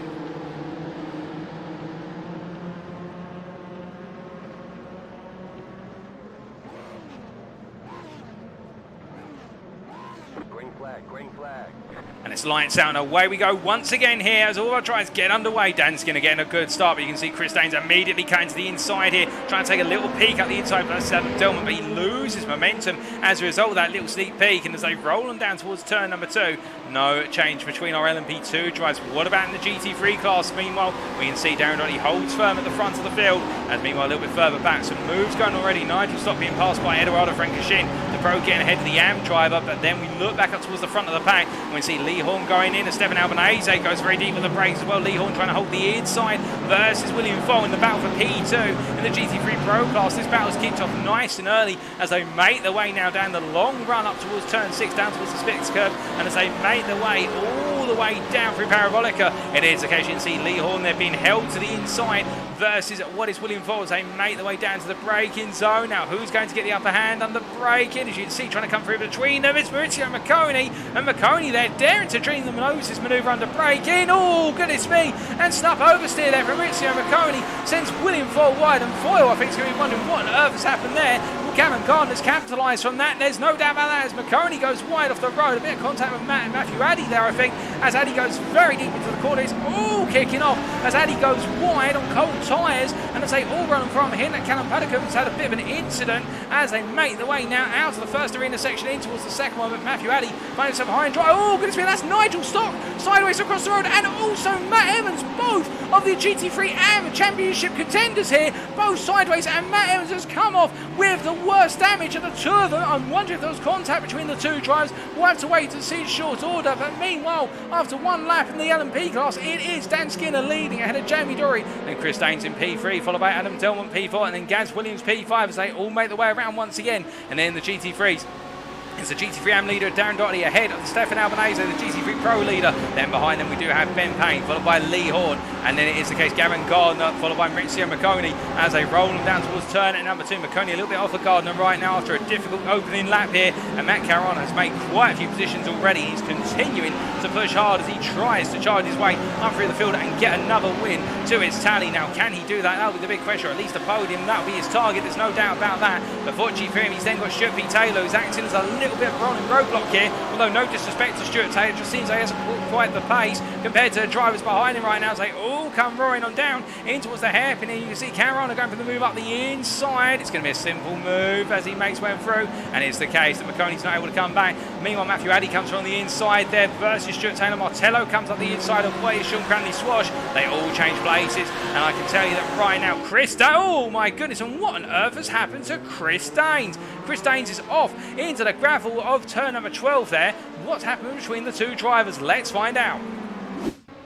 Well, this was Dan Skinner versus Chris Daines versus what I believe was Jamie Dory, and there was contact there between Skinner and Chris Daines, and they were so close together you could literally separate the two by a hair's width, and in the end both drivers going off circuit there, and that's very unfortunate for the pair as we return to live pictures. And it's just one minor moment under braking, and Daines of course will be not too happy about that as he chases after Dan Skinner now, but they're back underway racing. But meanwhile, after the contact earlier on, we're not quite sure what happened. Nigel Stott now back up into P5 in the GT3 AM class, and we will try to understand what happened between the two drivers very shortly. But we do know that Callum Puddican was involved in the incident as well. In fact, we're getting a replay now of Callum Puddican's incident. So we can see here, this was into turn 7. So this was in the mad rush up into turn 8, and this is Puddican coming into the corner. He goes deep, and William Ford is contacted, and that is how Matt Evans gets collected. And then Nigel Stock making his way through the corners. Now what happens to Stock? There's Matt Evans. Oh, goodness me. And Stock and Evans both went to contest the apex of turn number 10. And I think Evans was feeling that Stock would have seen him on that inside line returning. Stock would argue that Evans had the need to back off. And well, the two came together, but Stock has emerged with less damage. But that's going to be a very contentious one for the stewards to look at there. I think both drivers have a right to claim, but which way the stewards will go, that is a big question. As we see Nigel Stock, of course, fighting his way on, but Matt Evans, meanwhile, down in P8 by comparison, having already had a pit stop and repair work, and William Foyle has retired from this race, as we're to understand, due to the damage taken on the car. They're not going to be able to get it repaired, and that's very unfortunate for William Foyle, who had a good race number 1, and we were hoping to see more in race number 2. But as our drivers continue to make their way on around, we do look up to the front of what is the LMP 2 Pro Class field here, and Jamie Dory, well, he's had a great start. Gaz Williams behind him, and this, to be fair, is a huge opportunity for the Next Gen Racing teams to score huge points in what is their class, and also in the team standings overall, with Chris Daines in that contact with Dan Skinner. He has passed Skinner, it should be pointed out, Daines, and he's now 6.2 seconds back. But at this point in the race, Daines is going to be giving it everything. You can see him there right in the background of the picture, and Gaz Williams and Jamie Dory need to put their differences aside here and work together as soon as possible as teammates to try and maintain that gap, because they're not going to get another opportunity like this. They do not come, these opportunities, but when they do, they've got to capitalise on as they make the way in to turn number 8. But however, we do have Adam Delmont here not too far behind, although he's gone a little bit deep into turns 8 and 9 as he rolls them through 10. And as a result, I think Adam Delmont's going to lose a bit of momentum there as they make their way in towards the stadium. But looking from them a bit further down the order and looking back to our GT3s, I can tell you that Matt Caruana is continuing to come up through the order at a very rapid rate of knots here, and right now chasing after what is Gavin Gardner for P2 in the GT3 Pro class, and Caruana is absolutely flying as he makes his way into the corner. You see Gavin Gardner there struggling behind Ben Payne. Payne goes a little bit wide out the corner and unsettles the car. Gardner has to back off as they make their way in towards turn number 7, and Gardner, I think, needs to think about getting this move done on the AM drive as soon as possible, because he is losing time hand over fist as they make their way into 8. He's going to look up the inside. Payne gives him the space to the apex, but not the right to contest the line as they make their way through 9 and 10. And And as they roll the cars on through here, you can see how Caruana all over the back as they make their way in towards the stadium. We ride on board here with Matt Caruana looking over the shoulder of the driver, as you can see here, all over the back as he runs a bit wide. He takes the grass, then has to pull the car to the right. Obviously wouldn't have got it stopped, and it's the case. Gardner comes on the inside of Payne, and now Caruana's going to try to do the same. It's brutal side-by-side stuff this as they make their way through the corners of 13 and 14. And as we look to the exterior cameras here, Caruana finds his way on through, but I think he might have had his heart beating in his chest very hard, and Lee Horn's also coming through here, and the AM driver Ben Payne and the MBU muscled out the way as they make their way into another lap. As they come charging down in towards turn number 1. It's the case we're only 7 minutes into the hour, and we've got tons of time still remaining. If you thought this race was coming to its end, far from it, ladies and gentlemen. It's only just started, and as they all make their way down towards turn number 2, it's over the case our GT3 class are getting very feisty indeed. All elbows out, and speaking of elbows out, Alistair Kirk has been in the woods. You can see the crumpled front end of that BMW M4, and Matthew Hodges tucked in behind him as they make their way out of 4 and down onto the Parabolica curve. As they come running down to this point, the big question will be for Alistair Kirk in particular with that damage. How punishing is the damage? Well, so we have to cut away briefly because Caruana's up the inside of Gavin Gardner. He's got it stopped. And these two, of course, exchanging blows and battles. That was the Canadian Tire Motorsport part in that legendary feature race. If all of you remember, and if not, I suggest you go back and watch round 3, the feature race in particular, where these two had an absolutely huge battle all the way through the race. And well, Caruana has now got the upper hand on Gardner at this point. But right now, I think Gardner's thinking more about the long-termism of the race in terms of just wanting to hold that P3 and keep ahead of Lee Horn and make sure they can both chase after Stefan Albanese as they come through the camera. They're shaking with the force of the cars coming on through. And as they make their way out of turn number 11, Caruana going wide then, same as Ben Payne. And that, of course, will rack up some track limits instant points, and they will not want to gain too many of them in terms of off tracks, as we can see Caruana here chasing after Albanese as rapidly as possible. He knows he needs a win here to keep things alive as the GTWR Roman Grosjean Academy driver as they make their way to the end of another lap. As they do, Gardner goes very wide, it carries too much speed, and Lee Horn now is going to come on through to take the position off of Gardner, and Lee Horn just keeping his head down here. And the NXTGEN Racing for Sam Case's UK driver runs a bit wide out one as well, and that will be beyond track limits. He can't afford to keep doing that. But meanwhile, looking from the battle towards the leader of the GT3 Pro class to the leader of the GT3 AM class, he's towards the head of all this, and that is Darren Doherty right now, the privateer, who haven't started towards the front with that difficult sprint race. Well, he's just keeping his head down here, and this is going to be quite reminiscent of the race at the Red Bull Ring. The difference is this time he will not want to lose it on the final lap, and he's got a long way to go before that final lap comes and that checker flag. And right now he's been in a great set of laps. He's been in the fastest lap in class last time around in terms of the GT3 AM class, and continuing to deliver lap after lap. And I think his focus is purely going to be on keeping at that pace as consistent as possible. As he rolls them through here up into turns 7 and 8, you can see nice smooth lines here from the Lamborghini Huracan driver. Doesn't need to do anything flashy at this point in the race. He just needs to keep delivering that lap time and manage the car. And that's the thing with these 60-minute races. The key thing our drivers focus on, particularly after the opening 5 to 10 minutes is complete, once the battle starts to calm down, it's more about the strategy element. It's just managing the car, keeping those tyre temps in their optimum window. As we see once again, Caruana literally taking the full run out of turn number 11. That can't be good for the left-hand side tyres in terms of the amount of stress he's putting on the sidewall of that compound. And as he makes his way through 15 and 16 here, I wonder whether it's the case he feels as though he's got to get close to Albanese and take that lead through fear of losing out. And again, just a bit wide out of 16 in the dirty air of what is Darren Doherty. Now, when he passes Doherty, or he goes to move, Doherty will not fight him most likely for the simple reason they're in different GT3 classes. Doherty being the AM, Caruana a Pro. There's no points for the AM beating the Pro or vice versa. And as they make their way down in towards turn number 2, Caruana inching ever closer. He'll be looking for the move down into the hairpin. There's no doubt about that. But behind them, we ride on board the gearbox here of Lee Horn. He's got Gavin Gardner, who is all over the back of him now. Gardner, of course, had that off at turn 16, much like what we saw from Matt Caruana owning Monaco, albeit Gardner fully extended beyond the track limits and was off the curb. But you can see here how it's the case of Gardner getting very close to Lee Horn, going defensive here down to the hairpin. He's going to pull all the way to the middle of the road. Gardner's going to try and go around the outside, as Doherty has given up the position to Matt Caruana just outside the camera shot. You can see it there at the top of your picture. Lee Horn holding off of Gardner right now. Remember, each corner these two battle, they will give Caruana and Albanese more space to play with. The gap between Horn and Caruana already up to 3.1 seconds, and it's the case that Gardner's going to hold the run outside to inside here, but he backs off under braking there. Interesting, Gardner. I think he's worried about brake temperatures early on, because Gardner there, I would expect him to fully commit the car into the apex of turn 8. but he decided not to go for it, and that's a very interesting approach from Chrono Motorsports Pro driver here. I think it might be the case he's trying to lull Lee Horn into a mistake and not overtax the brakes on that Ferrari,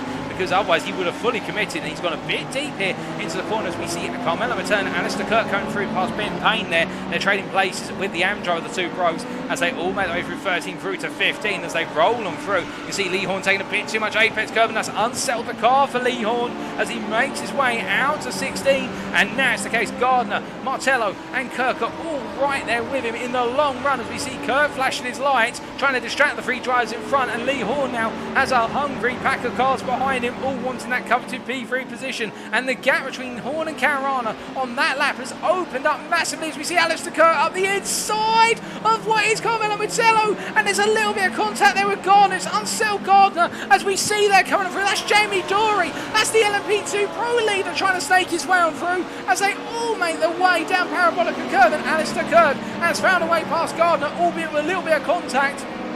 And my goodness, Alistair Kirk going for a 2-for-1 special. I think it's going to be the case here that Gardner's going to try and go round the outside to inside cutback. He's not going to find it. You can see Martello tucks it so close there as they make their way out of turn number 6 and down towards 7 now. My goodness, and as they roll them through, Gardner is literally being mugged left, right and centre here by the drivers around him in terms of trying to get in place. We see Matthew Hodges going past Ben Payne, and look at this, Chris Daines on the inside of Adam Dell. Oh my goodness, and it's the case that Matthew Hodges has spun, and with that it's the case that Gareth Williams is onto his roof. Now what on earth has happened there?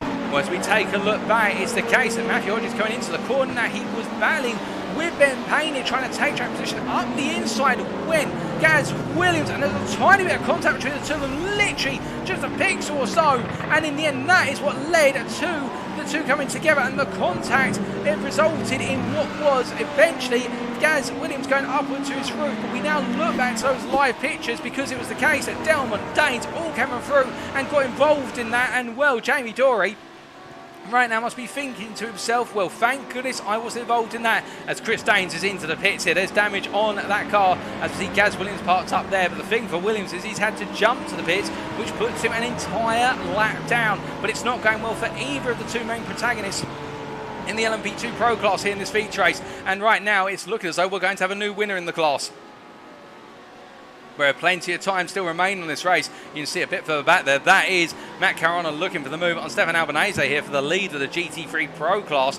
and indeed Katie even saying there in the Facebook chat, good luck to the stewards. I think the stewards have got their hands full this week. The sprint wasn't enough for them. This feature has had a few contentious moments already, but still these do happen in racing, whether it be real world or sim racing, as they make their way on around into what is the Mercedes portion of the arena right now. You see Caruana keeping that pressure on Albanese, making Albanese take more life out of those rear tyres, both of them in the Audi RA LMS machine, of course, and as they make their way down second of the straights here, connecting them to the stadium section. It's the case that Caruana having to wait for that opportunity. A bit further back, however, after losing what was 3 places in a run of corners, Gavin Gardner now finds himself having to try and come back after, whereas Martello, Horn and Kirk, and you see going up his inside there, that is Dan Skinner rolling through in P3 in the LMP2 Pro class, and as they make the way through a left-hander, we can see it is the situation right now where Gardner really has lost out massively. Now with all this happening, oh my goodness, there's Martello being made to go wide there by Dan Skinner. Skinner would argue was on the inside. I think Martello there was caught a little bit blind with regards to Skinner literally putting it right on the apex of 15, and as they make their way on towards another lap, I can tell you, whilst all this drama and whatnot's been kicking off in the GT3 Pro class, the GT3 AM class has calmed down massively, but that's a story for another time, because right now we run on board the gearbox here of Stefan Albanese, who's under pressure from Matt Caruana for the lead of the GT3 Pro class, and these two have been nose to tail for some time, as we see the DRS Esport LMS2 driver here pulls to the middle of the road, he pulls it back onto the natural racing line. Caruana's getting close as we see Dan Skinner coming on through, going up the inside of the pair of them, and Caruana lifts off there, does a little bit of lift and coast into the hairpin and goes deep there, interesting enough, and I think Caruana is trying to get the better run so he can get the charge up towards turn number 7.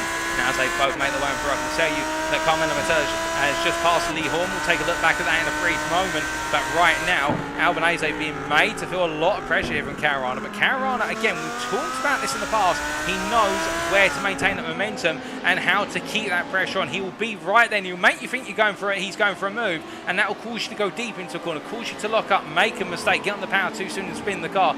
That's what Caruana is very good at doing. It's almost as if he's shadow boxing in a way. He's looking at you and thinking, right, I can go for an opening here, I can go for an opening there, but he's never actually making contact or anything. He's just simply weighing you up, he's teasing you up, he's teeing you up for that opportunity, and in the end you'll make the mistake for him as he stays very close to the back of Albanese right now. But Albanese doing his best to keep his cool as they make the way to the end of another lap. Speaking of keeping his cool right now, Carmelo Mateo, after everything that's happened, has moved back up into P3. He got past Lee Horn in the GT3 Pro class. How did it happen? Well, let's show you exactly how the move was made. So this was in the run down towards the hairpin. Martello on the inside, Lee Horn on the outside here. And I think Lee Horn wasn't going to battle this one too hard as Martello briefly phased in and out of existence there due to latency. And Lee Horn in the end just simply standing behind him, deciding it's not worth fighting at this time. I think smart there from Lee Horn, given the fact that if he battled for it there, it could have cost them both quite a sizable amount of time. And Lee Horn now under pressure from Gavin Gardner. But as we look from them to our GT3 AM class, I can tell you that GT3 AM leader Darren Doherty here, well, he's enjoying the race of his life right now. He's not really had too much to worry about in terms of instance or any potential moments, but he's keeping it nice and cool. But speaking of moments here, we've got Lee Horn under pressure from Gavin Gardner, and Gardner's going to be made to go all the way around the outside. Now this is going to be interesting stuff, but Lee Horn there just gives Gardner a slight elbow out in terms of saying, so you're going to have to go all the way around the outside if you want it. It's a drag race now into turn 7. Both of these machines should make the call, though. Lee Horn takes a lot of apex go. That unsettles the Porsche, and Lee Horn down the outside of turn 8, Gardner up the inside here, and we talked about it earlier, and Gardner teeing up the braking zone right this time. Through 9 and 10 they go, side by side as they make the way down the back straight here in towards turn number 11, and it is the case that Lee Horn backs out. Gavin Gardner moves up into P5, but for how long? Lee Horn's right there in his slipstreams. They make the way up into turn 12. Lee Horn doesn't consider the move this time. Instead he waits, especially with the fact they do have Gaz Williams coming up behind them, and that's the LMP Pro class driver who's now having to recover his way into this race. As they make the way through 15 and 16, heading around here, Gavin Gardner looking comfortable right now that he's got ahead. I think he'll try and drop Lee Horn when he can, but as they make the way across that timeline, one driver who is trying to get himself back into contention for the podium, Nigel Stock in the GT3 AM class. Remember, he was in that contact with Matt Emmons earlier on in the race after Emmons had that moment at turn number 8, which cost him dearly, sent him off the circuit, and then Nigel Stock making his way through turns 9 and 10 came into contact with Matt Emmons, who was returning, and right now Nigel Stock, well, he's found his way past what is Jordan Pope and also Puddicombe there, that being what is Callum Puddicombe, and now he's hunting after Sean Cranley-Swash, who's just up the road in P4 in the GT3 AM class. We are almost 20 minutes into this hour, and well, it has been a fireworks all the way in the opening 20 minutes. I can see Martin Brinkworth there in the Facebook chat with a facepalm emoji there, I think, to say with regards to the amount of work the stewards are going to have this time out. Well, let's hope there's not too much more of that, and the racing from this point onwards is hard but fair racing, which is what we love to see. And as we see here, Nigel Stock still trying to close up to the back of Cranley-Swash to go for a move. But of course the problem here now is as we're moving more and more towards what is effectively that pit stop window, although there's not an enforced pit window as such, you could argue we normally see pit stops some in the region of 20 to 40 minutes into the race. That's our normal pit window, you could argue. We'll be wondering whether Nigel Stock's doing some fuel saving here before choosing to pit early, because he does love to do extreme undercuts, does Nigel Stock, as we're hearing that Chris Daines, oh my goodness, what on earth is happening to Chris Daines? Well, this was only moments ago. Now coming down into turn number 6 here, does he just get it wrong on the grass? No, it's the case in the end. Well, the car just swung immediately to the right there. I don't know whether that's a steering failure or something along those lines, or the car just seizing on the brakes, but Chris Daines right into the wall, and it looks though the Danish will jump to the pit, and it has not been a good day for Verano Motorsports' Chris Daines, because that is a car that's now in the pit, and I suspect that's going to be a huge amount of repair work, because he's already used one fast repair in this race. But meanwhile, from one driver who's having a difficult day at the office in the LMP2 Pro class, to one driver who's having it go his way in this feature, Jamie Dory with a 14-second advantage right now over Adam Delmont. And well, Delmont here trying to close that delta as rapidly as possible. The Excite Racing driver, they both know that this is an opportunity for them to pick up a win in the absence of Williams and Daines being up towards the front. Really, those have been the two to grab all the headlines with regards to race wins, but now it's the case that Dory and Delmont are really in that contention. Don't count out Skinner as well, who's a further 7 seconds back as they roll on through. But talking about battling for the lead of a class, I can tell you that with Albanese and Caruana being back and forth with one another, what this does mean is that now Albanese has got a traffic jam of GT3 pros behind him. So that's Caruana, and as they make the way out to turn number 6, oh my goodness, and Albanese, they're taking way too much exit curve, and the car getting launched into the air. He's been able to get it back together though, but Matt Caruana having to back off the throttle. They're almost clattering into the back of Albanese, and Albanese, I think, really running on the ragged edge as they come through 12. Caruana's going to try and hold the outside, but we'll see Alistair Kirk, they're getting ever closer. Albanese causes everybody to bunch up through 13 and 14, and as they roll on through here, at any moment this is going to kick off. There's no doubt about that now, because that's Kirk and Martello behind. Gavin Garner's a further 3 seconds back, but the top 4 in the GT3 Pro class, you love to see it, all within a second of one another as they come down towards turn 1. It's Alistair Kirk on the inside of Matt Caruana. He sipes his way up into P2, and now can he carry the momentum through versus Albanese, who's had a really bad run through 1. He's going to be on the inside. Alistair Kirk here with the charge, takes the lead of the class, or does he? As they come through 2 and 3, he has to give the space to Albanese, but in the end, I think Alistair Kirk has got it for the time being, and now it's the long run all the way down through Parabolica and up towards the Spitz curve hairpin as they make the way all the way down towards turn number 6, and as they come on through, you can see everybody scrambling for position. It's almost 3 wide as they make the way into the braking zone. Alistair Kirk right in the middle of the road, and up the inside there, that is Martello going for the move on his teammate, and what is Caruana, and they're still 3 wide as they come out of turn number 6. As they come down towards 7, surely they've got to settle into an order here, and it looks so Martello there has got himself into P2 as Caruana holds off. Where's Albanese for the time being? But right now, Alistair Kirk there with a 2-for-1 special, and in the end, Martello being very smart in terms of how he played his card setting to the hairpin. This is absolutely brilliant stuff for the lead of the race, but with that in mind, Albanese there has dropped back. I think that's due to track limit. He's picked up a slowdown by looks of things. That's the only thing I can explain it from. So now it's the case that the top 3 in the GT3 Pro class are all nose to tail, and I can see you guys and girls in the chats enjoying it as Matt Caruana goes up the inside of Martello. Martello gives him the space into turn 15, or literally the bare minimum he's allowed, and Caruana comes back to take the P2 off him for the time being, and Alistair Kirk has not had much time of day to try and break away as they go on to another lap here. But my goodness, these guys are battling as if it's the final 5 minutes of the race, and you love to see how close they're willing to go here.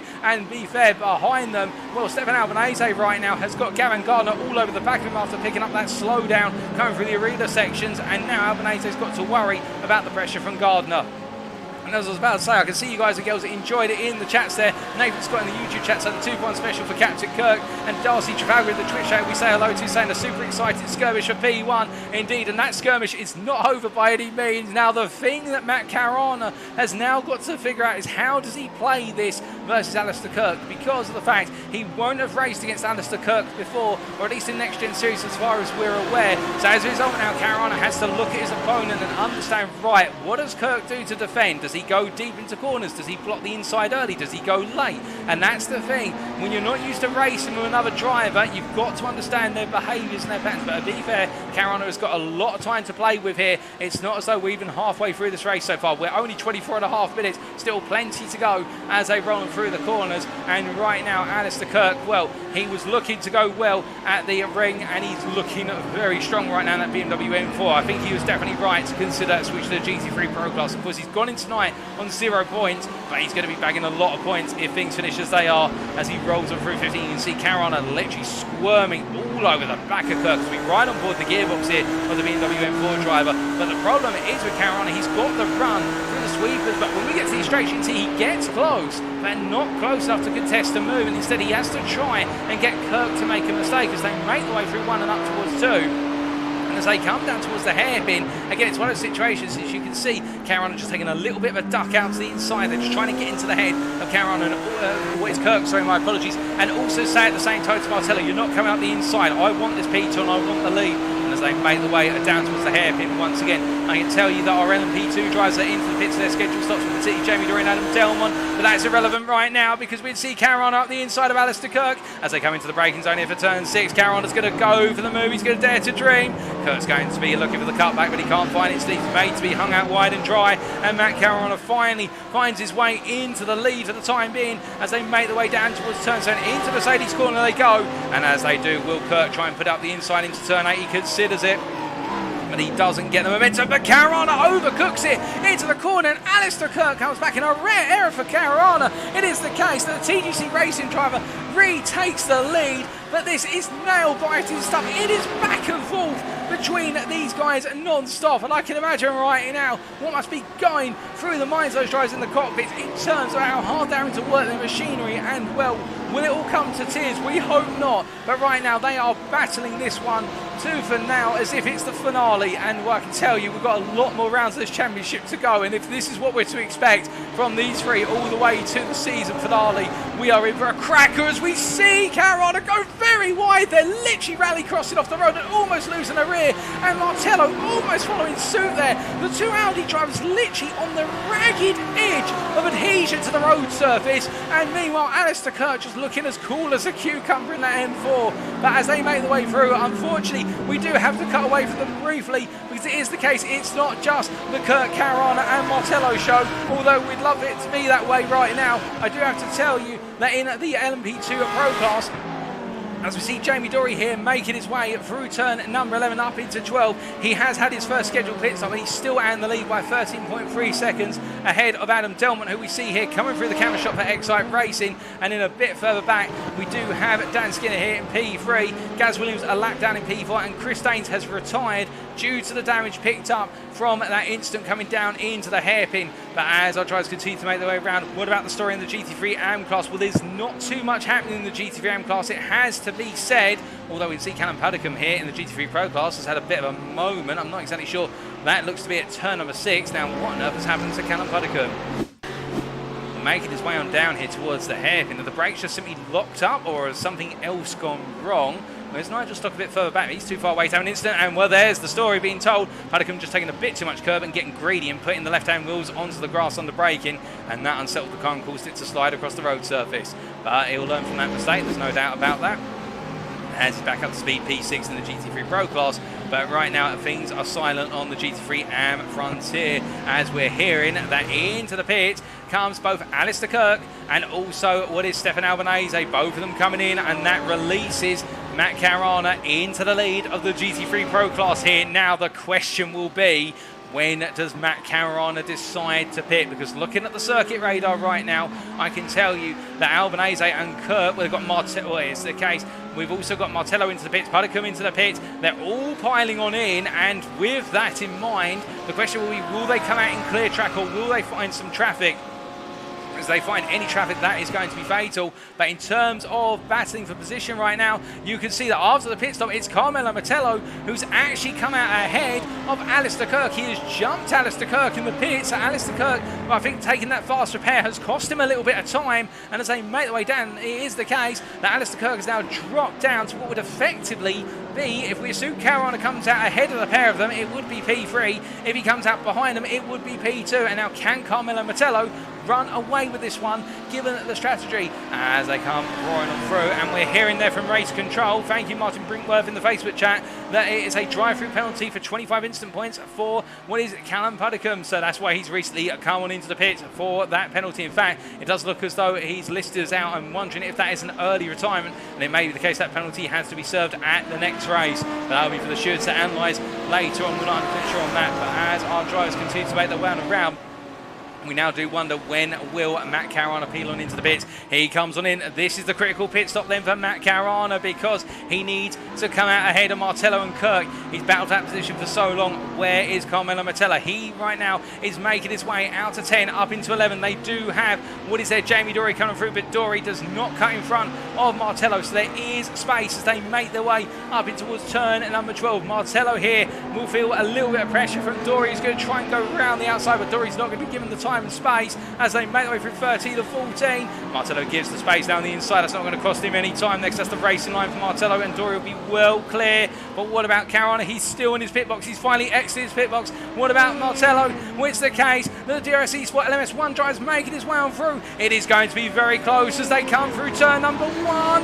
There's Caruana leaving the pits, and it's the case that Martello and Kirk come out ahead, and Caruana comes out just behind. The undercut has worked, and it is Carmelo Martello who is now the GT3 Pro leader with half an hour to go, half the race distance remaining, and Martello has nailed this strategy to the cross absolutely perfectly as they now make their way down towards the hairpin once again. But the question is, how long will it be before Kirk and Caruana come to blows with him or between one another and given the opportunity to run away? That we'll have to wait and find out, because this is the closest battle of the circuit by a huge margin. Everywhere else seems to have spaced out to a degree, but we will keep our eyes on the rest of the field as we say hello in the YouTube chat there to CXR Project Black's Edward Lack. And well, speaking of CXR Project Black, they've got one driver out on the circuit today, and that is Matthew Hodges, and he is currently running in P5 in the GT3 Pro class in the Ferrari there. And in this case, this race has not quite gone the way he would have wanted it to so far, but he's still in the top 5 here and solid points up for grabs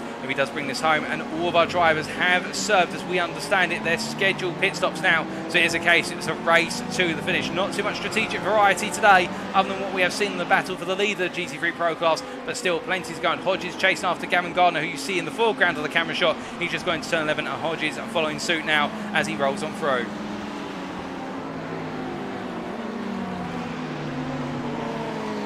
As they make the way through turn number 12 here, a little bit further behind is Stefan Albanese in P6. And Albanese, with that one slowdown, we saw him drop behind Gardner and also Hodges, plus also the pit stop, is against the DRS Esports LMS2 driver here. Has lost out massively when all is said and done. Now, can he find a way back into the top 5? That will be the big challenge for him as he makes his way on to another lap. But speaking of challenges right now, I think it's the case that Caruana gets in close enough here to challenge for P2 versus Alistair Kirk. We ride on board here with Roman Grosjean Academy driver from GTWR of Caruana as the Briton looks to go after his fellow countryman of Alistair Kirk. And Kirk, they're peeling a little bit to the middle of the road there. I think signalling to Caruana, look, I'm going to duck to the inside to defend. And will Caruana staying right there in the wheel tracks. They make the way into the hairpin, getting so close he could reach out and touch the back of that BMW M4. And as they make the way out the hairpin, both drivers getting a good exit there. Caruana using the sausage curb on exit to stabilise the car, and now charging up towards turn number 7. And this is where we'll see the Audi really gain in these direction changes compared to the BMW, as the rigidity of the BMW chassis in front will just hold it back slightly as they make the way through 8 and up into 9, 10. And as they roll them through the corners, now you can see Caruana literally all over the back and really just trying to find that extra little bit of time each and every corner, sweeping into 11. It's so close as they come for 11 up into 12. And well, you don't want to be any closer than that. I can assure you in the braking zone, she'll be making contact with the driver in front. Caruana will know that all too well as he rolls them through 13 and 14, and as he comes up into 15, 16, this is where he's going to look for the best possible run. But Kirk in return, parking on apex into 15, trying to dent the momentum of Caruana. But Caruana here follows through, both drivers run wide. Oh, goodness my lord!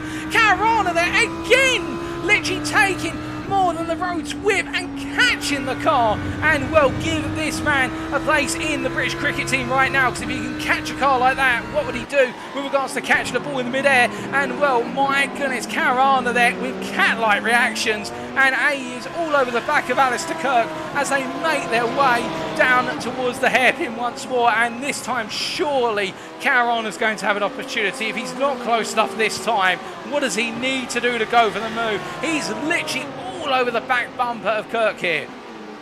But I think what it is, I think Caruana wants Kirk to close up to Martello. I don't think he wants to battle with Kirk for fear of the fact it will turn it into a battle for P2 and not a battle for the win. And it's understandable, but the problem, of course, for the pair of them is the fact the longer they take to sort this out, and the fact that Kirk does not seem to have the pace of Martello, I think right now Caruana is losing an opportunity to really hunt Martello down, because it looks as though, in terms of relative lap times, Martello, that last lap was 4 tenths of a second faster than Alistair Kirk, and resultantly Caruana as well, as they make their way down towards the stadium. Now as they roll them through here, both drivers literally beyond the limits. And again, remember, those instant points and those off tracks are building up and if they get more than 20 instant points, it is a drive-through penalty. We'll have to wait to see if anybody picks one up here. That could be a major spanner in the works. We saw that in the IMB Raceware lobby in the battle for the GT3 Pro lead in the final moment last time out at the Red Bull Ring, and right now they do not want to see a similar fate here as they make their way onto another lap. And speaking of building battles, I can tell you that Matthew Hodges has closed up to the back of Gavin Gardner. We're also keeping an eye on Nigel Stock, who's closed up to the back of Ben Payne for the purposes of what is P3 in the GT3 AM class. And Matthew Addy's actually passed Ben Payne quite recently for P2 in the GT3 AM class, but as I try to make the one through right now, you can see Matthew Hodges closed up ever present. And speaking of Matthew Addy, well, here is Next Gen Racing with Sam Case's UK driver up into P2. How did he pass Ben Payne, I hear you ask? Well, here is the move. And he made his way through. Ben Payne had an off there and a spin, and as a result, Matthew Addy just simply came through. So that explains what's happened to Ben Payne. And Nigel Stock closed up behind in the rear of the picture. That also tells the rest of the story. But meanwhile, we look to Matthew Addy, and then a bit further back, Ben Payne under that pressure is the Englishman from his fellow countryman and Nigel Stock as they make the way down in towards the hairpin, and Nigel Stock flying in that Mercedes, literally stripping lap time out of everybody like it's nobody's business. He's up the inside here into the hairpin. Ben Payne gives him a huge amount of space there, and I think Ben Payne, sending the signal to say he only wants to finish in the top 5, so he's not fighting with Nigel Stock for the simple reason I think he knows that Stock at the end of the day has got a little bit more pace, and that is only going to hurt him in the long run if he battles it too hard.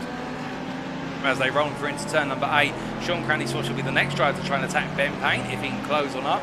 We will wait and see with regards to that. But also on top of that, Stefan Albanese, as we see Ben Payne jumping a little bit wide there coming out of turn 10. Stefan Albanese has just recently been battling with his fellow DRS eSport LMS driver, and that is Maurizio Marconi. Marconi finds his way past Stefan Albanese for what is P6 of the GT3 Pro class.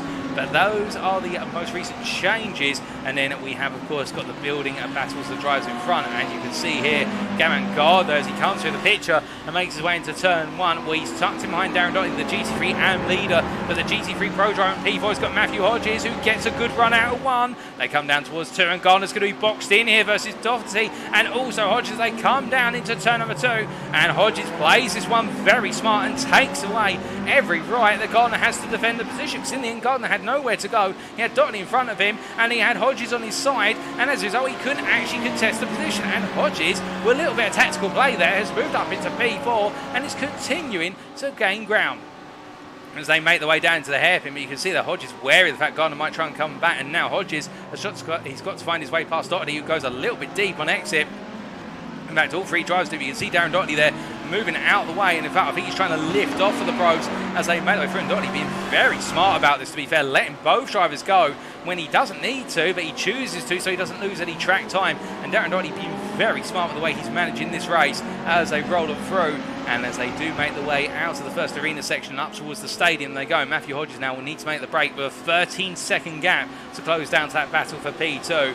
Well, he's got 20 minutes. If he can close it down, that is going to be some massive closure. But meanwhile, speaking of closure, Alistair Kirk under pressure once again for that P2 position of the GT3 Pro class versus Matt Caruana. And meanwhile, Carmelo Martello is only 1.1 seconds up the road, but he's being given all the breathing room here as they make their way on to another lap. For them, they go on to lap number 24. And, well, the question will be, can Kirk close down Martello? Based on the predictions, it's looking as though Martello's had a couple of rough laps, and that's the way the gap's come down. But on average, Martello seems to have an advantage of about 1 to 2 tenths a lap when both drivers hook up their laps perfectly. And right now, Alistair Kirk will be feeding that, but Matt Caruana literally staying there, glued to the back of Alistair Kirk, and a very patient Matt Caruana. I wonder if he's waiting for the final 10 minutes to make the move here and trying to get Alistair Kirk into that battle with Martello, so that way he can capitalise on the 2 drivers battling and therefore make it an easier pass for himself. But as they roll them through turn number 6, I can report that it is the case. We have no more retirements beyond the 4 we've had today. Chris Daines in the LMP Pro class, and then Pudicum, Frankishin and Foyle in the GT3 Pro class. And as our drivers continue to make their way around right now, we can see further down the order in the GT3 AM class, Sean Cranley-Swash here battling with Ben Payne for P4 in the AM class as they make their way into the hairpin. Ben Payne holds the inside. As Cranley-Swash here is going to go round the outside. He's going to have all the room to put the power down, and that Lamborghini very fast in the traction zones versus the Ferrari. And as they make their way up in towards turn number 7, they're going to be side by side into Mercedes corner. Cranley-Swash holds the outside to inside run now up into turn number 8.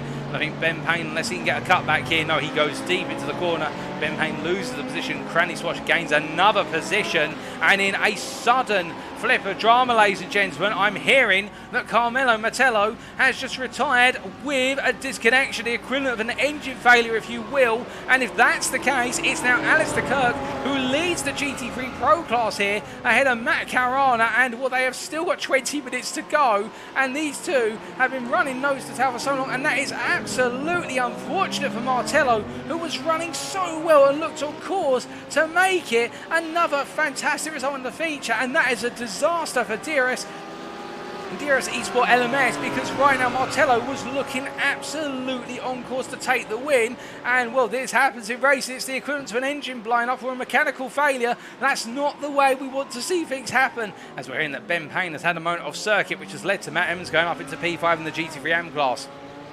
Now, as our drivers continue to make their way on around, it is the case right now. A lot of big battles lie in the GT3 Pro class. Elsewhere in the other classes, things have calmed down massively, but Alistair Kirk now, I think, has to make a decision. Does he battle for this lead all the way to the end? Well, the short answer is surely yes. Because if not, and if he lets Caruana take that lead position, I think Caruana is going to run away with things in terms of gradually incrementing that gap open. But we will wait to see. If he's fair, Alistair Kirk, no slouch in the GT3 class. And as they make their way through 11, it is the case. Caruana taking so much of the road, every corner where it's the medium speed sweep. He's literally running beyond the track limits and then taking a little bit of the gravel with him. And that Audi right now, he's got a lot of confidence to abuse it like that, because he rolls through 15 and 16. It is the case that Caruana are literally trying to find every little advantage to get ahead as they make their way onto another lap here. 18 minutes to go as they make their way onto their 26th lap. Meanwhile, further back, I can tell you that Gavin Garner, oh my goodness, and what has happened here to Maurizio Marconi and Gavin Garner? Well, you can see it's the case that Stefan Albanese comes on through, but Garner and Marconi, I think, have both been in an incident.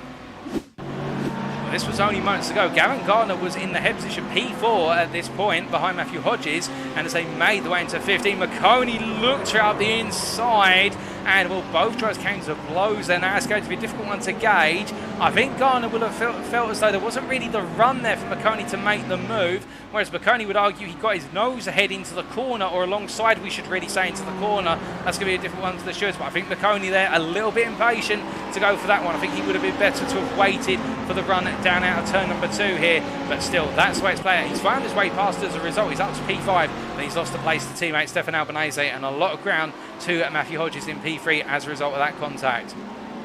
As they roll them through, and see one driver impacted by that incident because of the fact he had to back off. Darren Doherty in the GT3 AM lead. Now, the reason I say he's been impacted is because by backing off, he just lost what was the best part of 3 seconds to Matthew Addy, who's chasing after him. Where's Matthew Addy, I hear you ask? Here is Matthew Addy in P2 in the GT3 AM class here. Darren had a difficult sprint race. He's now looking to completely overturn his fortunes in these features. He rolls them through turns 9 and 10, and as he does, we're hearing that Stefan Albanese of, oh, and goodness me, that is that Maurizio Marconi, but no, Marconi there rolling on through, and Albanese literally spun off the road, and my goodness, who's that? That's Jamie Dory into the wall. Well, no, that's not Jamie Dory, surely. Yes, that is Jamie Dory, with a completely front end missing of that LMP2 machine. What on earth has happened here?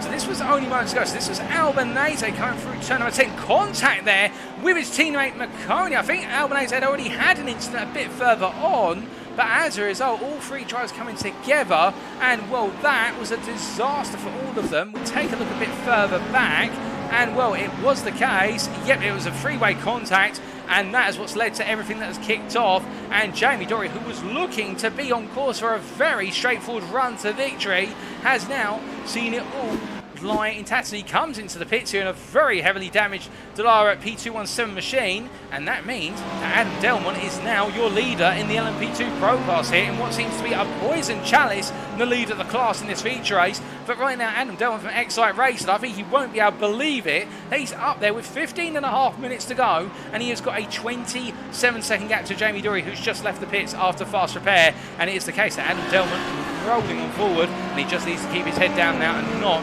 make any mistakes from this point onwards. It's easier said than done, however, and we have still got plenty of time, as we see Billy Goatboy there from the YouTube chat saying bad move. I think I'd have to agree with you there, Billy Goatboy. It was not the best of moves, and I think Dory has paid the price for it as a result.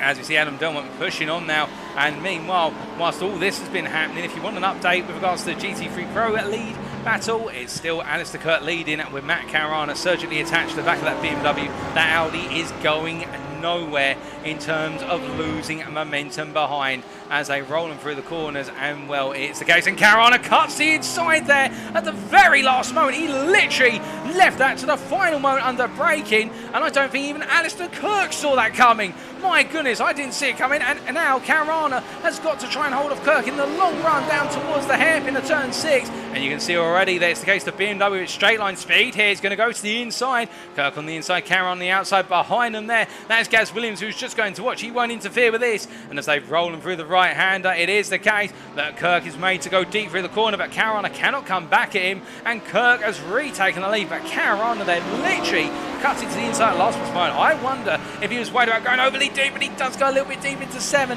and as he rolls up into 8 right now, it's the case, oh my goodness, and Caruana there, I'm wondering whether he's cooked the brakes or the tyres on that Audi, because that Audi is not looking happy anymore, and well, it's the case he sent it into turn number 2, but now he's gone a little bit too deep into turn number 8, and Alistair Kirk is being given some breathing room as they make the way into the stadium here.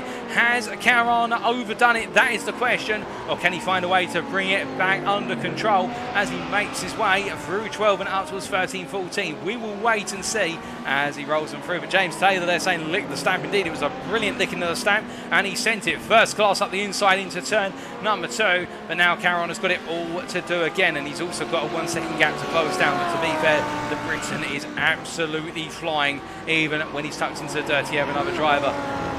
But meanwhile, looking a bit further back, we've got a bit of a battle building for P6 in the GT3 AM class between Jordan Poe and also Matt Evans here, and I'm wondering what on earth has happened to both drivers, because it seems as though Evans had a bit of moment and Pope's had a bit of moment. Let's take a look back.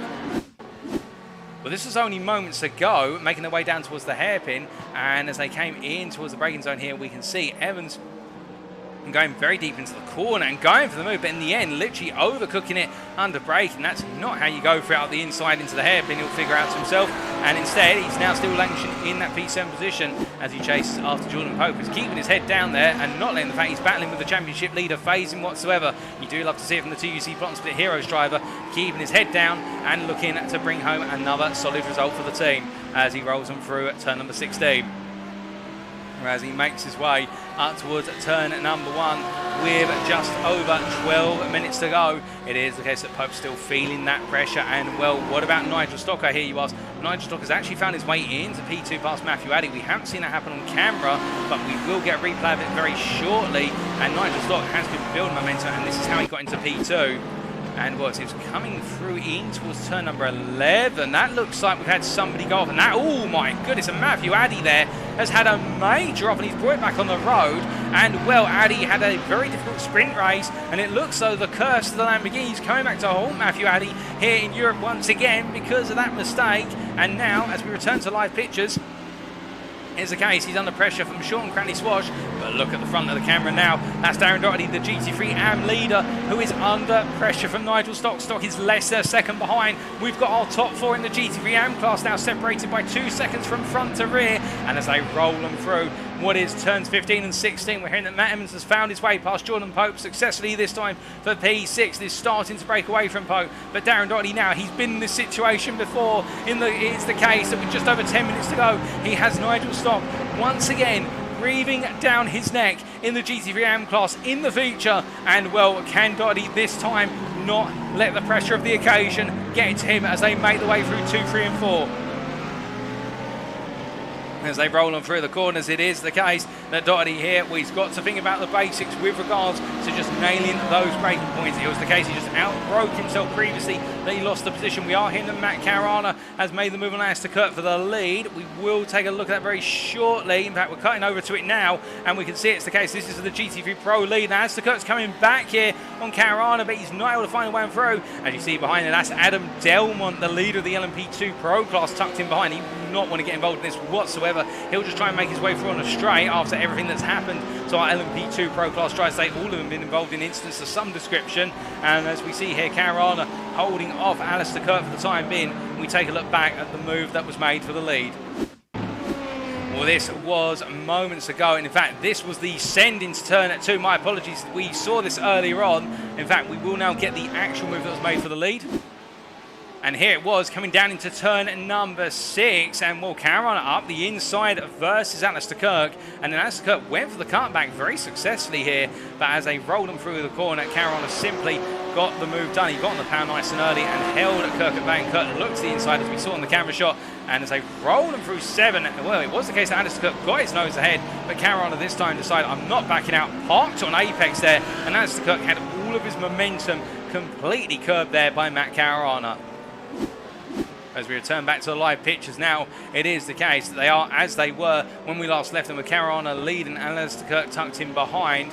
And as they make the way down towards turn number 7, we look to Darren Doherty, our GT3 AM leader, who's tucked in behind Gavin Gardner, the GT3 Pro driver in P4 of class. And as they all make the way down towards what is turn number 6, place your bets, ladies and gentlemen. Which one of our 4 drivers in the top 4 of the GT3 AM class will take home the win or be on the podium? As we see there, Matthew Addy creeping closer. In fact, they're all continuing together there, with Gavin Gardner having a bit of a difficult run. And to be fair, you may imagine at this point what Gardner may do for Cranley Swash. If the team decide to play it that way, he may just simply take it a little bit more slowly through the apexes to try and get Cranley Swash into the mix here for a chance at another podium. Albeit, he won't want to compromise his race too much, but we have seen Verano Motorsport very smart with regards to team strategy time and time again, and that is a card that Gardner could play, because he's got a nice long gap to P5 driver Lee Horner, 45 seconds. He's not really close enough to contest Hodges, who's 13 seconds up the road. So right now, Gardner could play this from a strategy perspective to get the team more points and extend their lead in the team standings. We'll wait and see if they do that,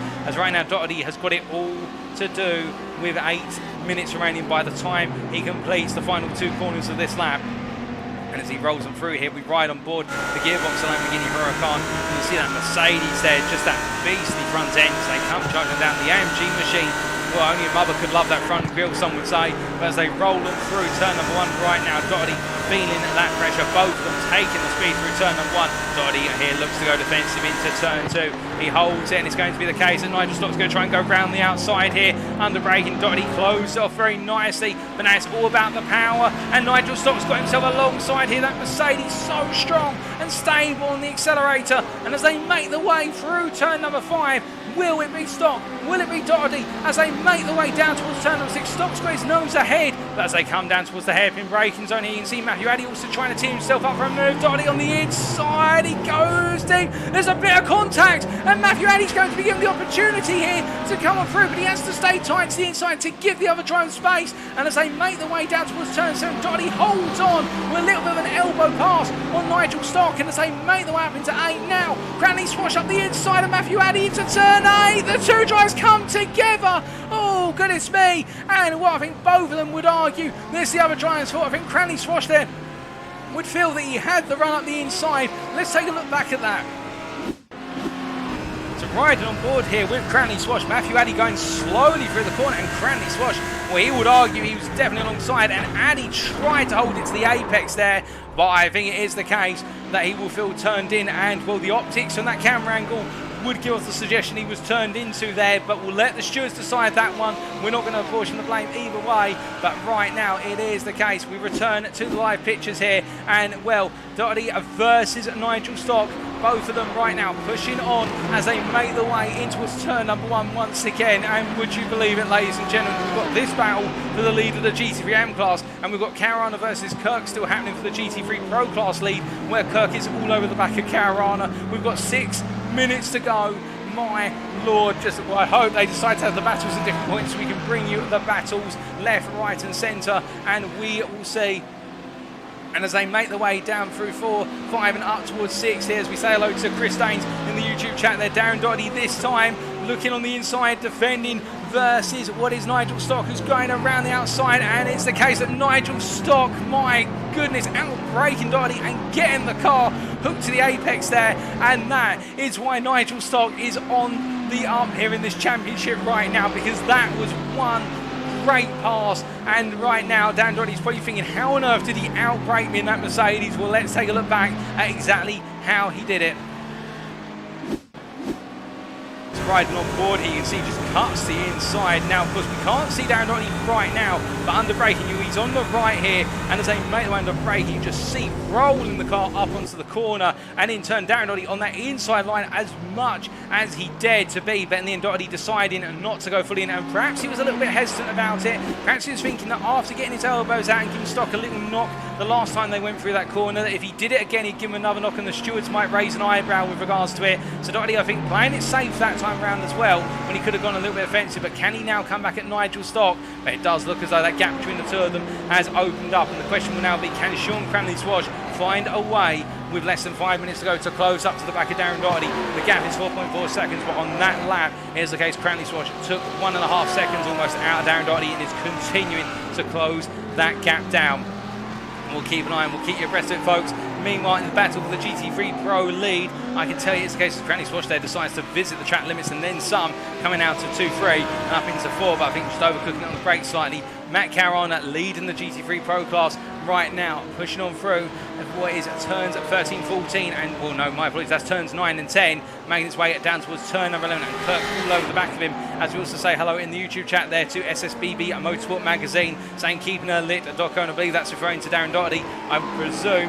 And right now, Caruana here trying to hold off Alistair Kirk, although there is not long left in the day here, and both drivers have thrown lap after lap at one another here. And right now, after Caruana got ahead, he seems to have finally found a bit of equilibrium here with regards to just holding enough of an advantage over Alistair Kirk. As they make the way down in towards turn number 1. It is the case. Hold up a second, ladies and gentlemen. Darren Doherty has found his way back past what is Nigel Stock. Now, what exactly has led to this, we're not 100% sure, but Doherty has found the place. And, well, let's take a look back.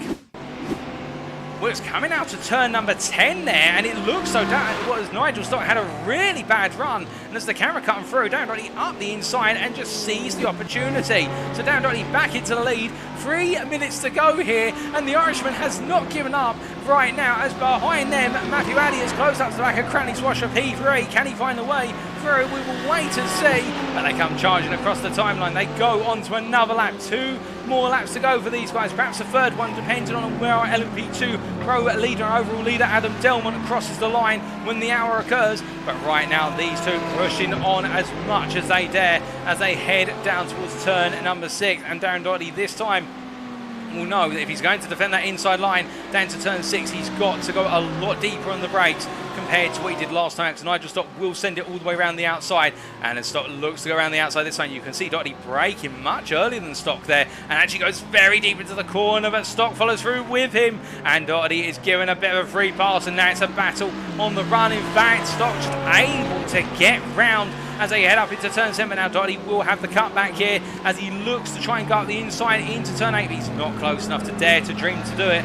as they make the way out of 8 up into 9-10 they roll. And right now Darren Doherty back again behind Nigel Stock with a mistake coming out to turn 6, giving Stock the opportunity to run him down into 7, and they make the way up into the stadium. As they roll on through here, less than 2 minutes remaining behind them. Sean Cranley-Swash holding off Matthew Hodges here for the final step of the podium. There was contact between the two of them earlier, and Cranley-Swash here making his way in through turn number 12, goes a bit deep. They're both cars really at their limit right now in terms of car management. The drivers, the tiredness stacking up as well, and both of them doing everything for that final podium position. And as they come through, behind them is Adam Delmont, what is our overall race leader, our LMP2 Pro Class leader, and you can imagine it will be the case that he's going on to a final lap, and we can see him here coming on through. The white flag is out. 1 more lap for Adam Delmont as he rolls on through here, and the question will be, will he pass our GT3 and battlers before the end of this lap, or will they be given 1 more lap to race? As we're hearing that Matt Caruana has now broken away to an extent from Alistair Kirk for the time being. He's got that gap open to at least a second. As Adam Delmont soldiers on here, we do look to Nigel Stock, who does have Darren Doherty pursuing him, but nowhere near close enough. What about Sean Cranley Swash versus Matthew Addy? Well, you can see here, Addy very close. Cranley Swash goes defensive here into the hairpin, and now can Addy get the cutback? Cranley Swash literally taking the car's pace complete. Oh my goodness, and well, I think it's the case. If you needed any question as to what's happened there, it's the case. I think Verano Motorsport will be on the buzzer to the stewards straight away, because that, well, Cranley Swash parked on the apex, but in the end was sent for a spin round, and I think Matthew Addy will know which way that one's going to go, and they will not be too happy with Verano Motorsport with that, because that is a P3 that lies in ruin. But meanwhile, we can see it is the case that Matt Caruana gets it a little bit wrong into turn one here, trying to hold off Alistair Kirk. But as they do, we do have to cut away to what is our overall leader. Well, it's been the case. It's been one of those races full of drama and full of hazards and accidents and incidents. But the one driving the LMP2 Pro class who's avoided it all is Excite Racing's Adam Delmont. And as he comes out of the final two corners, he will be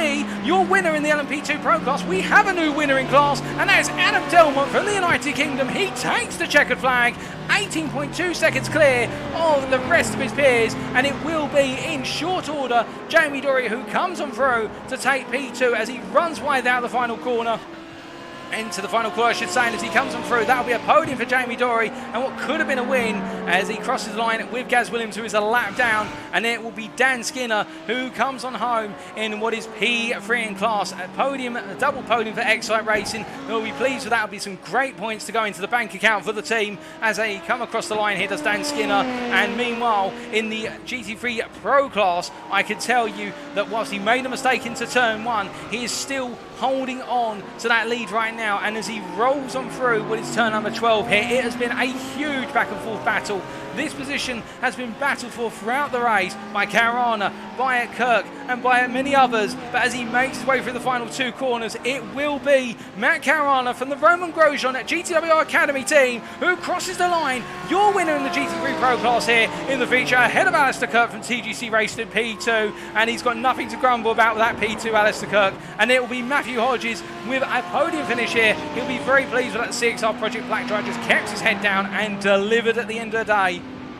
As meanwhile, in the GT3M class, the only one to be on a lap still is our race leader in the GT3M class. As he makes his way through the final two corners, he's made it from the back of the field to the lead, and he will make it another win. Nigel Stock is your winner in the GT3M class. So Crest Autosport of Apex Tracks, P2 to Darren Doherty in the end. A fantastic drive from the pair of them. The privateer once again being pipped to the post by Nigel Stock, but still one to be proud of. And Matthew Addy, when that contact with Sean Cranley Swash has come home P3, and we see him there coming into the pit lane, but I do think there will be a word on the phone to the stewards with that, because it would be argued by Verano Motorsport that it was Sean Cranley Swash's podium, or at least his to defend all the way to the line. We'll have to keep you abreast of that one going into what is the next round, ladies and gentlemen. That will be sorted after the race, no doubt. But meanwhile, in the end, Matt Emmons coming home in P5 in the GT3M class, and not a day that's worked out for Matt Emmons. Of course, there will be that question hanging over Emmons and Stock with their contacts at this corner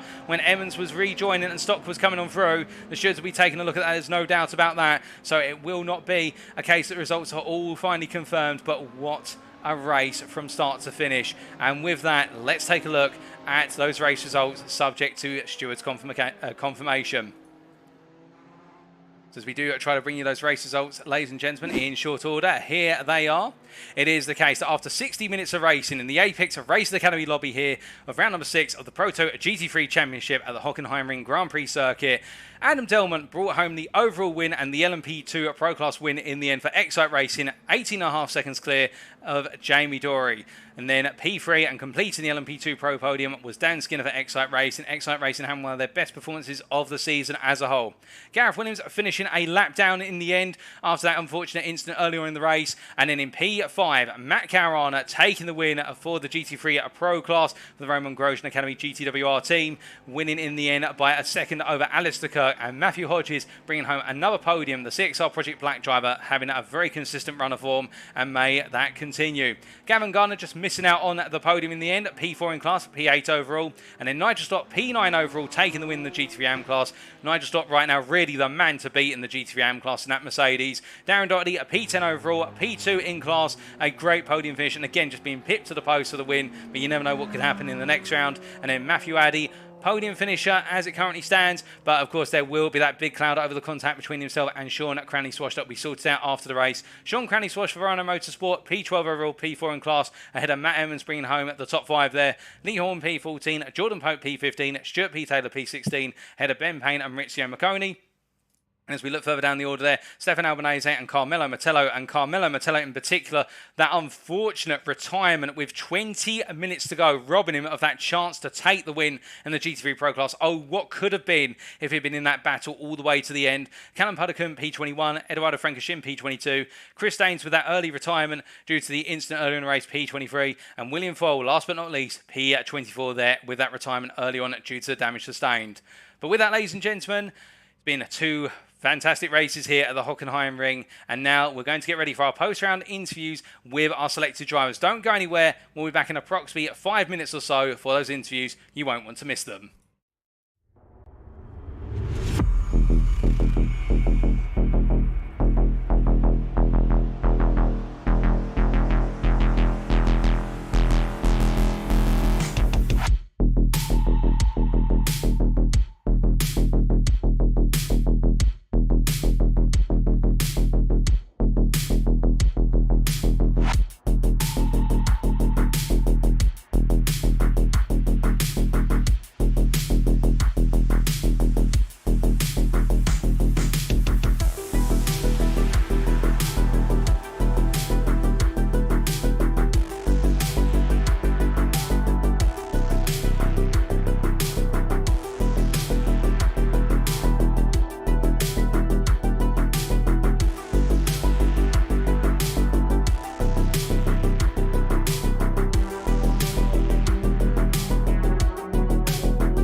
Alrighty, ladies and gentlemen, without further ado, we're about to kick off our post-round interviews with our selected drivers. And today, we've got a mix of GT3 drivers, predominantly GT3 AM drivers, and two of our main contenders in the GT3 AM Championship, Nigel Stott and Matt Emmons. We've also got Alistair Kirk, who arrived on the GT3 Pro scene tonight, and the GT3 AM driver of Darren Doherty, and indeed, three major names in the GT3 AM class. But we start off with Alistair Kirk as we bring him into the interview room very shortly. And Alistair Kirk having a great performance and really missed a second place over the course of tonight, falling short of the win in both races, but still putting on a great performance. And as we bring Alistair into the interview room, Alistair, appreciate you joining us. What a fantastic way to kick off your GT3 Pro Championship campaign tonight. 2 second places at the Hockenheimring. How does it feel from your perspective? Yeah, I mean, that was crazy racing, man. I am sweaty. I'm a sweaty boy.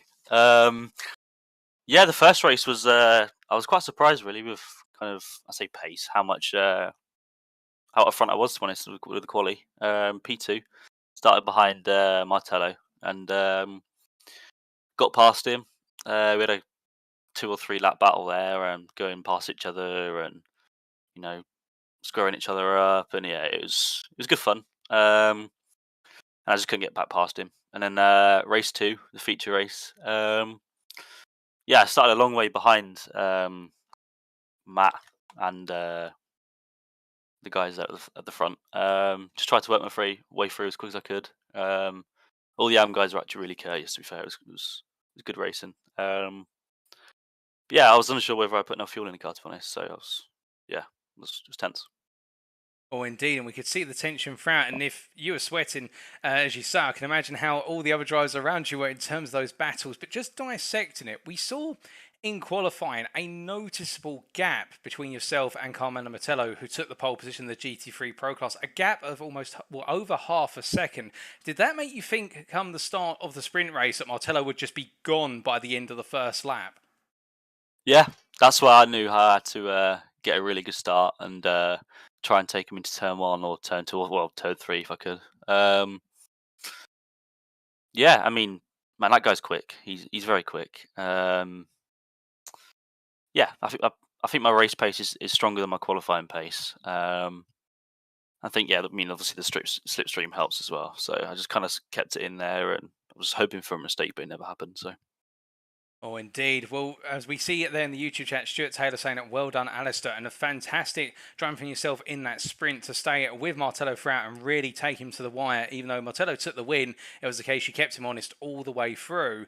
And then translating that through into the feature, you said moments ago with regards to managing coming through what was the GT3 AMs in particular, and then being on a bit of a knife edge with regards to fuel towards the end of the race. But I have to ask, with that 4-way battle between yourself, Caruana, Martello, and Albanese for a good number of laps, and then Albanese did drop it coming out of the Mercedes section of the arena. Just take us through what was going through your mind in that 3-way battle, that 4-way into 3-way battle, because it was as though it just never wanted to end. Yeah, I mean, I knew that myself, Matt, and Martello were quicker than Stefan. But obviously, he had track position. And then him and Matt started to battle, which kind of brought me and Martello into it. And I just thought, right, sit behind them for a lap or two, study what they're doing, and just try and just get past as quick as I could. And yeah, it was good fun. Good fun. Oh, indeed. And during the pit stop window, we saw that yourself and Martello were the first two to come in, looking to undercut Caruana, and it was the case you came in ahead of Martello, but he jumped you in the pits. Was that due, do you think, to the fast repair? Because it looked like you had a bit of damage on the front of the BMW. Yeah, I forgot to tick it. I was quite annoyed with myself, to be honest. It was about a minute and 10 seconds of optionals there. Yeah, I mean, as you could see, Matt was having to push me down the straight to try and catch up to Martello. But yeah, the Audi is just so good out the corners, and they're really quick on the straights. So it is what it is. It's good fun. Oh, indeed. And when Martello had the unfortunate retirement with 20 minutes to go, I do have to ask at that point, do you think, okay, it's on for the win now? I've just got to try and find a way to keep Caruana behind me for the best part of 20 minutes. Yeah, I mean, I saw it happen, and I said to Stu and Jordan. You know, it's a shame, but at the end of the day, that's sim racing for you. You know, it's if your internet connection's not good enough, then you're not going to be able to race. But yeah, I mean, Matt's the one guy you don't want to have behind you I mean, let alone 20 minutes for, you know, sorry, I should say, you don't want him behind you for one lap, let alone 20 minutes. But yeah, I mean, I knew he'd be respectful and stuff. But I think he was just putting on a bit of a show, to be honest. You know, he's a lot quicker than that, and I think it does show. So. Well, indeed. Well, a great battle between the two of you all the way to the end, and 2 second place finishes to be proud of. And of course, how made that transition from the LMPs to the GT3s? How are you now feeling with Monza being our next venue on the calendar? How are you feeling your chances are going to be at the circuit, which is all about straight line speed? Yeah, really good. And obviously the BMW is one of the quicker cars in a straight line. Yeah, I mean, as I said to you earlier in the PM, I didn't feel comfortable at all in the LMP. And then you know, the last couple of weeks I've been doing really well in the GTs, and I thought, you know what, solid, let's just go and transition to the GTs and have a bit of fun and just not really worry about results. So I think that's what we're going to do next week, and just yeah, see what we can do. Oh, most definitely. And I do have to ask, have you set yourself, I appreciate you looking to have fun, but have you set yourself any sort of targets of the championship, given that you're starting on 0 points, a long way behind a good number of your peers? Is there sort of an aim to perhaps finish P5 come the end of the championship? Honestly, I've not really had a look at the points for the GT3 Pro. I just want to have fun. That's all. You know, if I spin out of a good battle or you know bin it or whatever, it's racing. It happens. I just want to have fun, and you know the guys are really respectful, so it's yeah. Oh, no, that's brilliant to hear, Alistair. And I must say, congratulations on your 2 second places today. And we look forward to seeing you take to the Monza circuit in a week's time. But until then, thank you for joining us in the interview room. Yeah, cheers. Thank you. Have a good evening. You too, mate. So hearing there from Alistair Kirk, and well, you can hear it in terms of the exhaustion from the races, and absolutely sweating with regards to the battling. But 2 second place finishes on his debut in the GT3 Pro class. Definitely look as though he's enjoying himself out there. And as Stuart Taylor said in the YouTube chat, first race of the GT3 and you bossed it. And indeed he did. And one to watch as we go to Monza in a week's time. I definitely think he's going to be right up there, taking the fight to the best of the best in the class once again. But now we must come to our GT3 AM drivers, and we'll be starting off with Nigel Stock, bringing him in very shortly. And as we do bring Nigel Stock in, it is the case he picked up the 2nd place in the sprint and then the win in the feature. And Nigel Stock really the man on form at this point in time, albeit not without a little bit of a controversial moment in the feature, which we'll ask him about as part of this interview. But as we bring him into the interview room, welcome to the interview room, Nigel. 2 great results once again today, a 2nd in the sprint and a win in the feature. How do you think the Hockenheimring treated you today? Oh, very good. It was good fun. I mean, it finally got a pole.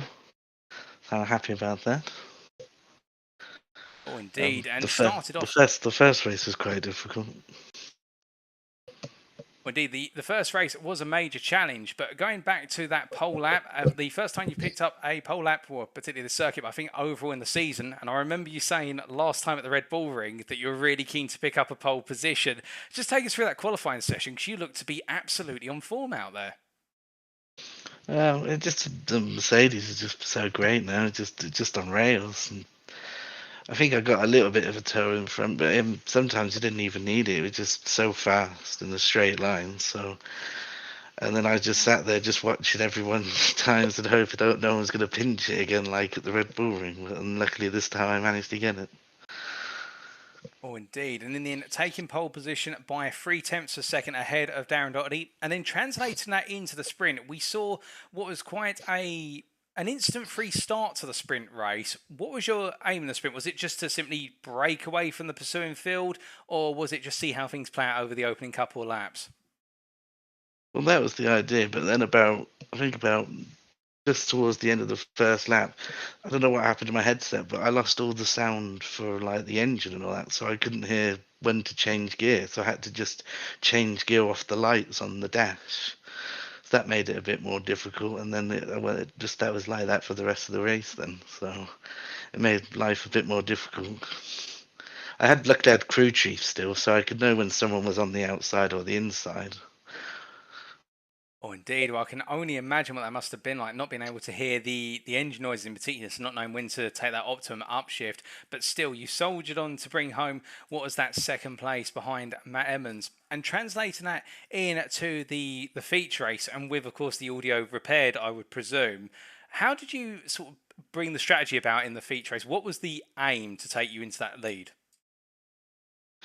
Well, I first sort of was trying to keep like to see how the first few laps went, and I got caught up in a little incident at the start, so that sort of slowed me down. So I thought that the win was already off the table, so I sort of just kept pushing on and just seeing how it was. And I just thought I'll just let the car just go as long as possible and come in when it needs to fill up. So that's what I did, and then one or two things seemed to work out in my favour, and then I realised that I was in, I think, third at the time or fourth. I was quite surprised. Oh, most definitely. And much like at the Red Bull Ring, the battle for the win in the end came down to a two-way fight between yourself and your Irish rival of Darren Doherty. And once again, looking to try and find a way to outbrake him into a hairpin corner. This time, being the one to completely outbrake him by a huge margin. Just take us through those moves through the hairpin, because you seem to be the master on the brakes. Well, the Mercedes does seem to be quite good on the brakes. I must admit, when I got past, I think it was Matthew Eddy when he gone off, sort of realised who was in front, and I sort of felt, oh no, not again. And I don't want to. I feel a little guilty taking it off him again, but I thought, well, first I've got to catch him first. So I managed to slowly catch up, and yeah, it was good in the hairpins, and I thought by the end that he was sort of like, because I sort of managed to get through, I thought, oh, maybe he's letting me go now. He's just settling for second. So then I started taking it easy, and then the next thing I knew, he was right behind me and passed me again. So I was like, oh no. So I thought, I can't have that. So I got back past him again and went on to win then. So. Well, indeed, well, it was a brilliant set of moves to take the lead and then run away with it to a victory.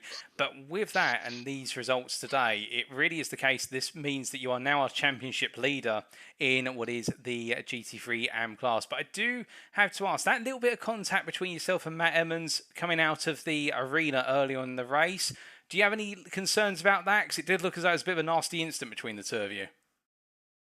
Well, I didn't even know because obviously there were so cars everywhere. I didn't even know he was there until I turned in. He apologized when we were in the I think in the waiting room. He apologized for it. I didn't even get a crew chief saying car inside or nothing. But it's just racing, isn't it? It's just after an incident, but no, not really any damage done. So.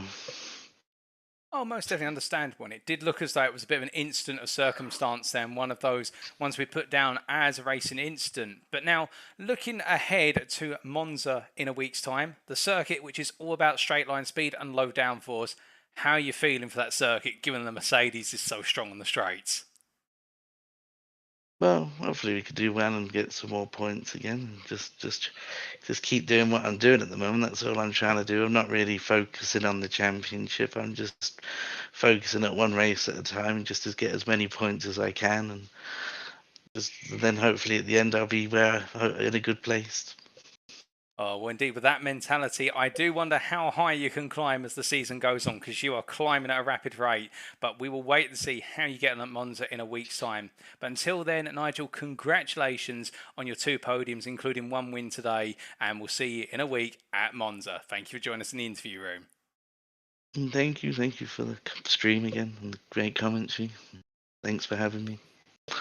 That's no problem. It's our pleasure. But you have a lovely evening. And you think that. So hearing that from Nigel Stock, very happy with the performance tonight. And I really do like the calibre of Nigel's approach to this championship. When asked about the fact he's the championship leader, how does he feel for the next round? It's just, we'll go into that round and we'll take the points. And that's why I think Nigel Stock has really emerged onto the scene as a major contender, because he's just rolling with each and every race. He's not letting the pressure of the occasion come to him. And that little moment there we were saying about when he came up behind Darren Doherty thinking, oh no, not again, I'm going to take the the win off of Darren Doherty again. I do love that sort of camaraderie stroke rivalry there. And we'll hear about it from Darren Doherty's perspective in short order. But of course, we must now come from Nigel Stock, who's really emerged onto the scene in the GT3 class, to a driver who's been on the scene since round number 1. And that is Matt Emmons, as we're about to bring him in to the interview room here. And Matt Emmons with a difficult day, a win in the sprint and then a 5th in the feature. And I think he may have felt as though there were some more points on the table if it were not for circumstance. But let's bring him on in and hear from our championship leader going into tonight himself. So as we bring Matt Emmons in to the interview room here, Matt, a rather mixed day of fortunes at the Hockenheimring, a win in the sprint and then a P5 in the feature. How's it left you feeling in the German circuit today? Well, like you say, it was a race of two. It was a night of 2 races. Absolutely ecstatic after the race 1 win, considering whereabouts I qualified. Race 2, well, let's just say I was in the wrong place at the wrong time. Oh, most definitely. And with those mixed fortunes and qualifying itself being a bit of a shocker to the system, just take us through what happened in qualifying, because it never seems though your qualifying session really got up to speed. That's exactly it. I couldn't put a lap together. I'd be 4/10 up in sector 1 one lap and then throw it away at sector 2. The next lap I'd be throw it away in sector 1 and be 4/10 up in sector 2. I couldn't find the pace that I've found in practice and over the past few days where I've been practicing.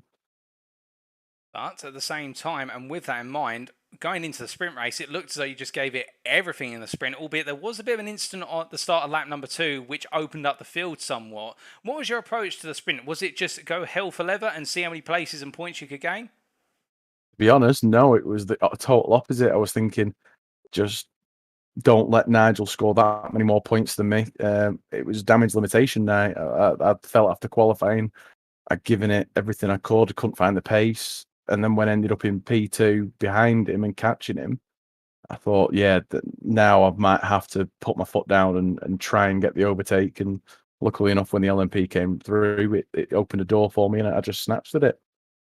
Well, indeed, a very opportunistic moment there and very tactical play by yourself. And we saw you hanging back there to sneak your way up the inside of Nigel Stock. And I do have to wonder, after you'd passed him, was there a little bit of a grin on your face thinking to yourself, I've played that one perfectly?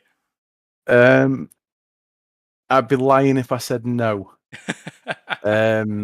Let's just say I thought if I can get that door open and as soon as I got that door open and saw the gap, I thought I need to put my foot down, and I think I spun the wheels up ever so slightly, and I thought, oh, blowing it here. And I saw Nigel then do the same, and I thought, right, keep my foot in it. Got to stick with him, and I think we went side by side for a couple of corners. And I just thought, I'm on the outside here. I'm not going to do this. And next thing you know, I'm ahead of him, and I'm just got to keep my head and make sure I don't celebrate too early.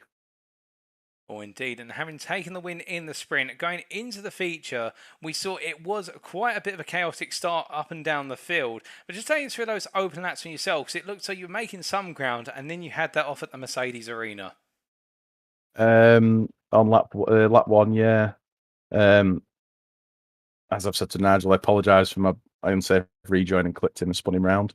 When I came out the pits, I thought, right, they fueled me to the end of what I thought was the end. I've just got to put qualifying laps in and try and negate the gap that I've lost. And then I think it was 10 minutes to go. My crew chief came on and said, I've got 2 laps of fuel remaining. So I was thinking, well, that's ruined my race a bit. But I must admit, I'm happy to come back to 5th, considering the mixed fortune, should we say, I had in the beginning of the race.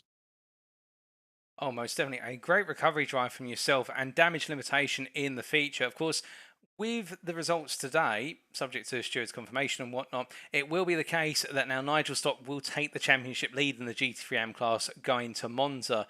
With Stock really emerging onto the scene as a major championship contender, because we saw early on it was between yourself and Matthew Hodges. How do you feel the fact that Nigel Stock has come out of nowhere in a way and just built up this momentum in the Mercedes? How does that feel from the championship perspective to yourself?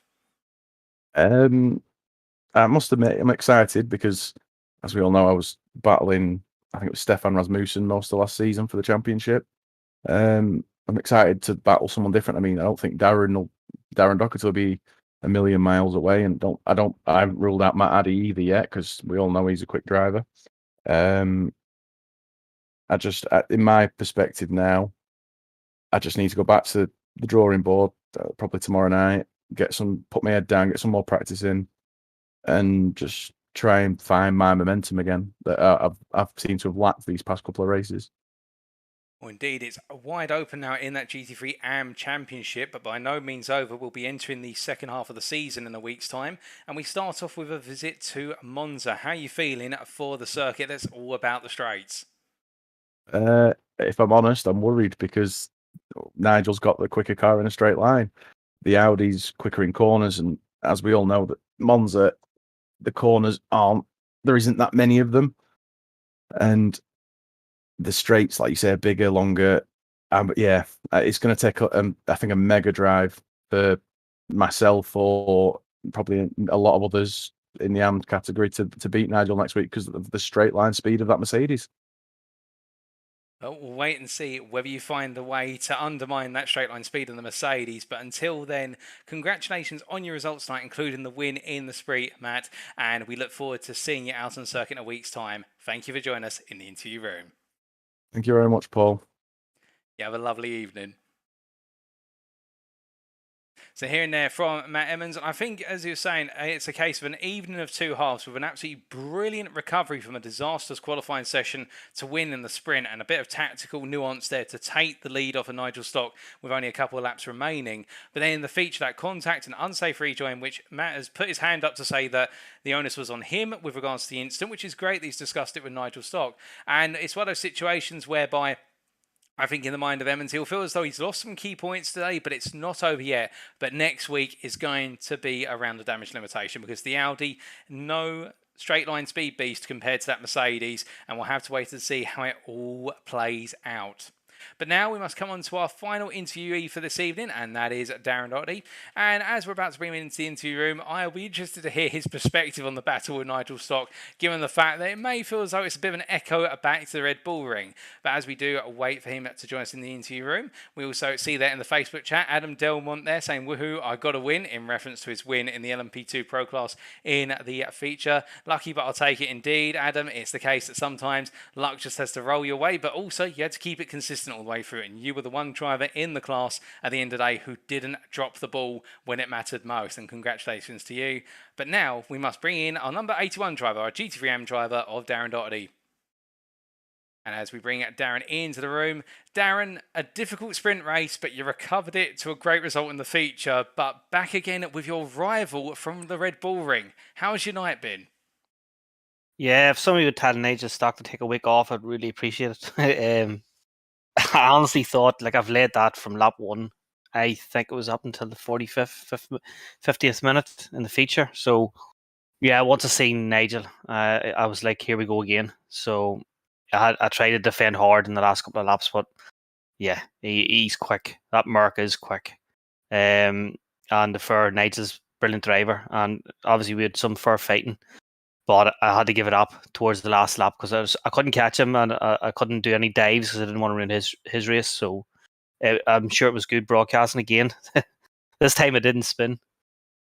Oh, most definitely. And it was a great battle between yourself and Nigel Stock all the way down, with both of you really going toe-to-toe throughout. But before we come on to that, just taking it all the way back to qualifying, looked as though it was a relatively good qualifying session from yourself, placing yourself quite high up the order, Darren. I think in the end, was it P2, in fact? The only driver between yourself and Nigel Stock was one of the GT3 pros of Lee Horn. How was that qualifying session? Because you've really built up the pace. Yeah, it started this evening. The qualifying was good, the practice was good, and I actually thought it was going to be another fight up at the front with Nigel and Matt Ems. Actually, in the practice session before qualifying, Matt Evans, sorry, he was up there. I think he was actually the fastest man in the practice session. So I thought, and actually it was going to be a three-way, could have been a three-way battle. Matthew Hodges as well was fast. The sprint race, yeah. It was looking like it was going to be the four of us after lap one, but then obviously I got touched, spun on turn two, and then that was me out. But listen, them things happen. I was grateful that I was able to have the pace then in the feature race. As I said, I obviously just didn't have enough over the full hour, but no, definitely. I look forward to racing with, no doubt, next week it'll be the same. Oh, indeed. And coming on to the feature after that difficult sprint, which saw you drop to the bottom of the field, but you finished the race and therefore used the reverse grid and was towards the front of the GT3 class. We saw at the start of the race, particularly in the opening half an hour, you seemed to be the one AM driver who was in amongst all the pros who just wanted to battle constantly. I have to ask, did that make you nervous at all in terms of you saw the pro battle in front of you, that at any moment you could be dragged into it? Yeah, and obviously looking back now, Paul, I actually think I compromised the race because I'm sure if you watch it, you'll clearly see that in some instances I lifted or pulled, out of the racing line to let I see the two pros behind me that are fighting. I was pulling out and letting them, especially in the chicanes, I was lifting and going wide to let them come through. So obviously by doing that later on in the race, you can clearly see that Matthew Hodges and Nigel Stock started catching me. So I probably lifted too much and showed too much courtesy. But, that's what it is. At the end of the day, I'm not racing them. I'm racing Nigel and Matt and Matty. Oh, indeed. And we did see a couple of instances where you were quite the gentleman and allowing the GT3 Pro drivers to come on through. But to be fair, keeping the car safe and making sure it comes to the end. And then Matthew Hodges, of course, being passed by Nigel Stock by having that major off himself coming through turn number 11. And when you saw it was Stock coming up behind you, were there a few swear words thinking, oh, Christ, not again. This isn't Red Bull Ring Part 2. It was exactly that, Paul. Exactly. Once I seen Adi, it was ahead of him. So I just thought, the gap was staying pretty much the same while Nigel was sitting behind Adi. Adi was keeping the pace behind me, so the gap wasn't really changing. So it was comfortable. I did get nervous once I seen Nigel had Matthew had obviously made a mistake. Nigel got ahead of him, and I started to see the relative where Nigel was eating away at the gap. And then I started getting nervous and like, why does this have to happen again? I was hoping that we wouldn't. I could get to the R without him catching me, but obviously, he had the pace, and he caught me. Obviously, and I think we're in around 54th minute or something. That's when he's caught me. After that, I was just trying to keep up with him, hoping he'd make a mistake. And it was a brilliant battle between the two of you, and it really came down to the turn 6 hairpin, where we saw Stock make the initial pass on yourself, going all the way around the outside under braking with yourself on that inside line, and then subsequently the two of you having a drag race out of the corner for the second attempt down in towards turn 7. But just on that, the first overtake that Nigel Stock made, and you came back at him through, I have to ask, did he surprise you with the fact he went all the way down the outside under braking? Because we saw you on a very tight, narrow line, but you seemed to have it hooked up on the brakes, and Stock just seemed to just come on through as if his brakes were made out of carbon. But, well, both brakes are made out of carbon, but it seems to be made out of some special carbon by comparison. Yeah, funny, at the end of the race, I did, what I said to Nigel is, if you watch the lap before, I had to go defensive, so I took the inside line to the hairpin. We came round and we touched. I obviously accelerated out. Nigel was trying to come on, so we did touch, and he slightly fell back. And I actually think at one stage Matthew Hodges had overtook him once we had a touch. So in the next, as we come back around to the other lap, the same move. I had to defend the inside. He came round the outside. I was surprised how much pace he had, but at this stage I didn't want to fight him because I had to show respect because we did touch the previous one. So I sort of lifted I lifted a tiny bit, just allowed him to come back on. But once I done that, with that mark, you lift, you must forget about it. He's away. And then I did come back at him. I think a couple of corners later, I come back at him, and took the place back again. But then I think I sat there for about a lap or two before he just said, right, enough's enough, and he came back at me again. But it was great racing. I thoroughly enjoyed it, and hope you did too. Oh, most definitely. And thank you for clarifying with regards to giving in the respect because of the contact that occurred between the two of you into the corner. I did guess that may have been the reason why you perhaps broke a tiny bit early, or that was one fault, but thank you for confirming that. And looking ahead, really, because we're seeing this trend in terms of results going upwards for yourself, particularly in the feature races, but also to an extent in the sprints. How are you fancying your championship chances going into the second half of the season? Because all signs are pointing as though you're right up there in contention for the top fives, if not the podium. Yeah, listen, I'm really looking forward to it. As I said to Matthew and Matt, I have some commitments later on, so I will miss about 2 or 3 races towards the end of the season. So I don't think I'm going to hit that third, because I honestly, Matthew Eames and Nigel, I'm actually going to enjoy watching that the rest of the season. Them two fighting it out for that top spot, and I've no doubt Matthew Hodges going to be up there as well in the top 3. Obviously, I'll keep fighting every week, trying to move up. I get close to it, but I do have some commitments towards the end of the season, so I think that'll drop me down when I have some missed races. Oh, well, we'll definitely miss seeing you out on circuit when you're not able to attend, but still we look forward to seeing what you bring to the table in the rounds that you are in attendance. And speaking of upcoming rounds, Monza in a week's time for round number 7. How are you feeling for the circuit that's all about straight line speed? Oh, it's going to be fun. I'm actually looking forward to it. The Lambo's not too bad in a straight line. It's definitely good at the cornering.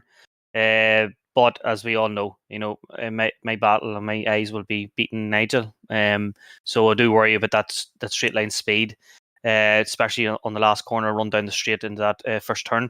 So it'll be a lot of defending if I do get up there with Nigel. But I'm no doubt while I'm doing that, Matthew M's is definitely going to be up there and ARA. So yeah, I reckon it's going to definitely be a race to watch. Oh, we look forward to it and seeing how you get on in a week's time. But until then, Darren, thank you for joining us in the interview and congratulations on your results tonight. And we look forward to seeing you once again in a week's time. Thanks very much, Paul, and great job. And I'll talk to you next week. Hopefully talk to you next week. Fingers crossed. But until then, have a lovely evening. Yeah, you too, Paul. So hearing that from Darren Doherty, very friendly chap as always indeed. All of our drivers in this series, absolutely lovely individuals, gentlemen racers through and through. And Darren there, well, absolutely enjoying the battle with Nigel Stock, of course.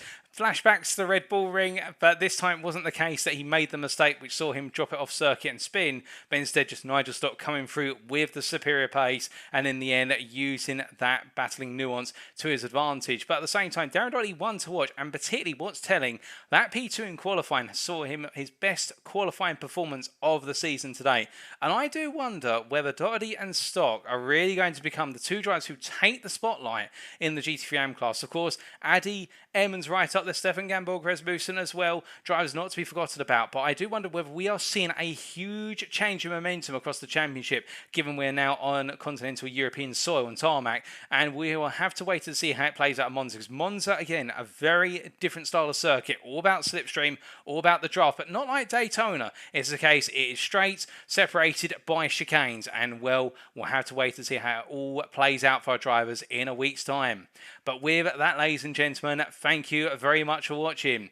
We come to the end of our show, and if you do want to know more about the Next Gen Racing community, what we do, what we stand for, and the series we run, why not check us out our official website, that is www.nextgenracing.co.uk. Alternatively, if you are on Facebook, you can go to our official Facebook group, that is facebook.com/groups/Next Gen Racing for further information.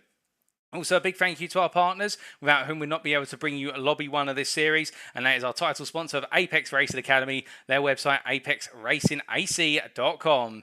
But now we must look ahead to a week's time when we'll be kicking off the second half of the championship season with a visit to the Italian Citadel of Speed, that is Monza, for round number 7 on Wednesday the 25th of May 2022. You will not want to miss it. If Monza delivers anything, it delivers tension in absolute bucket loads because of the slipstream factor and the fact that everything is on the line with regards to the art of the draft. But until then, thank you very much for watching, ladies and gentlemen.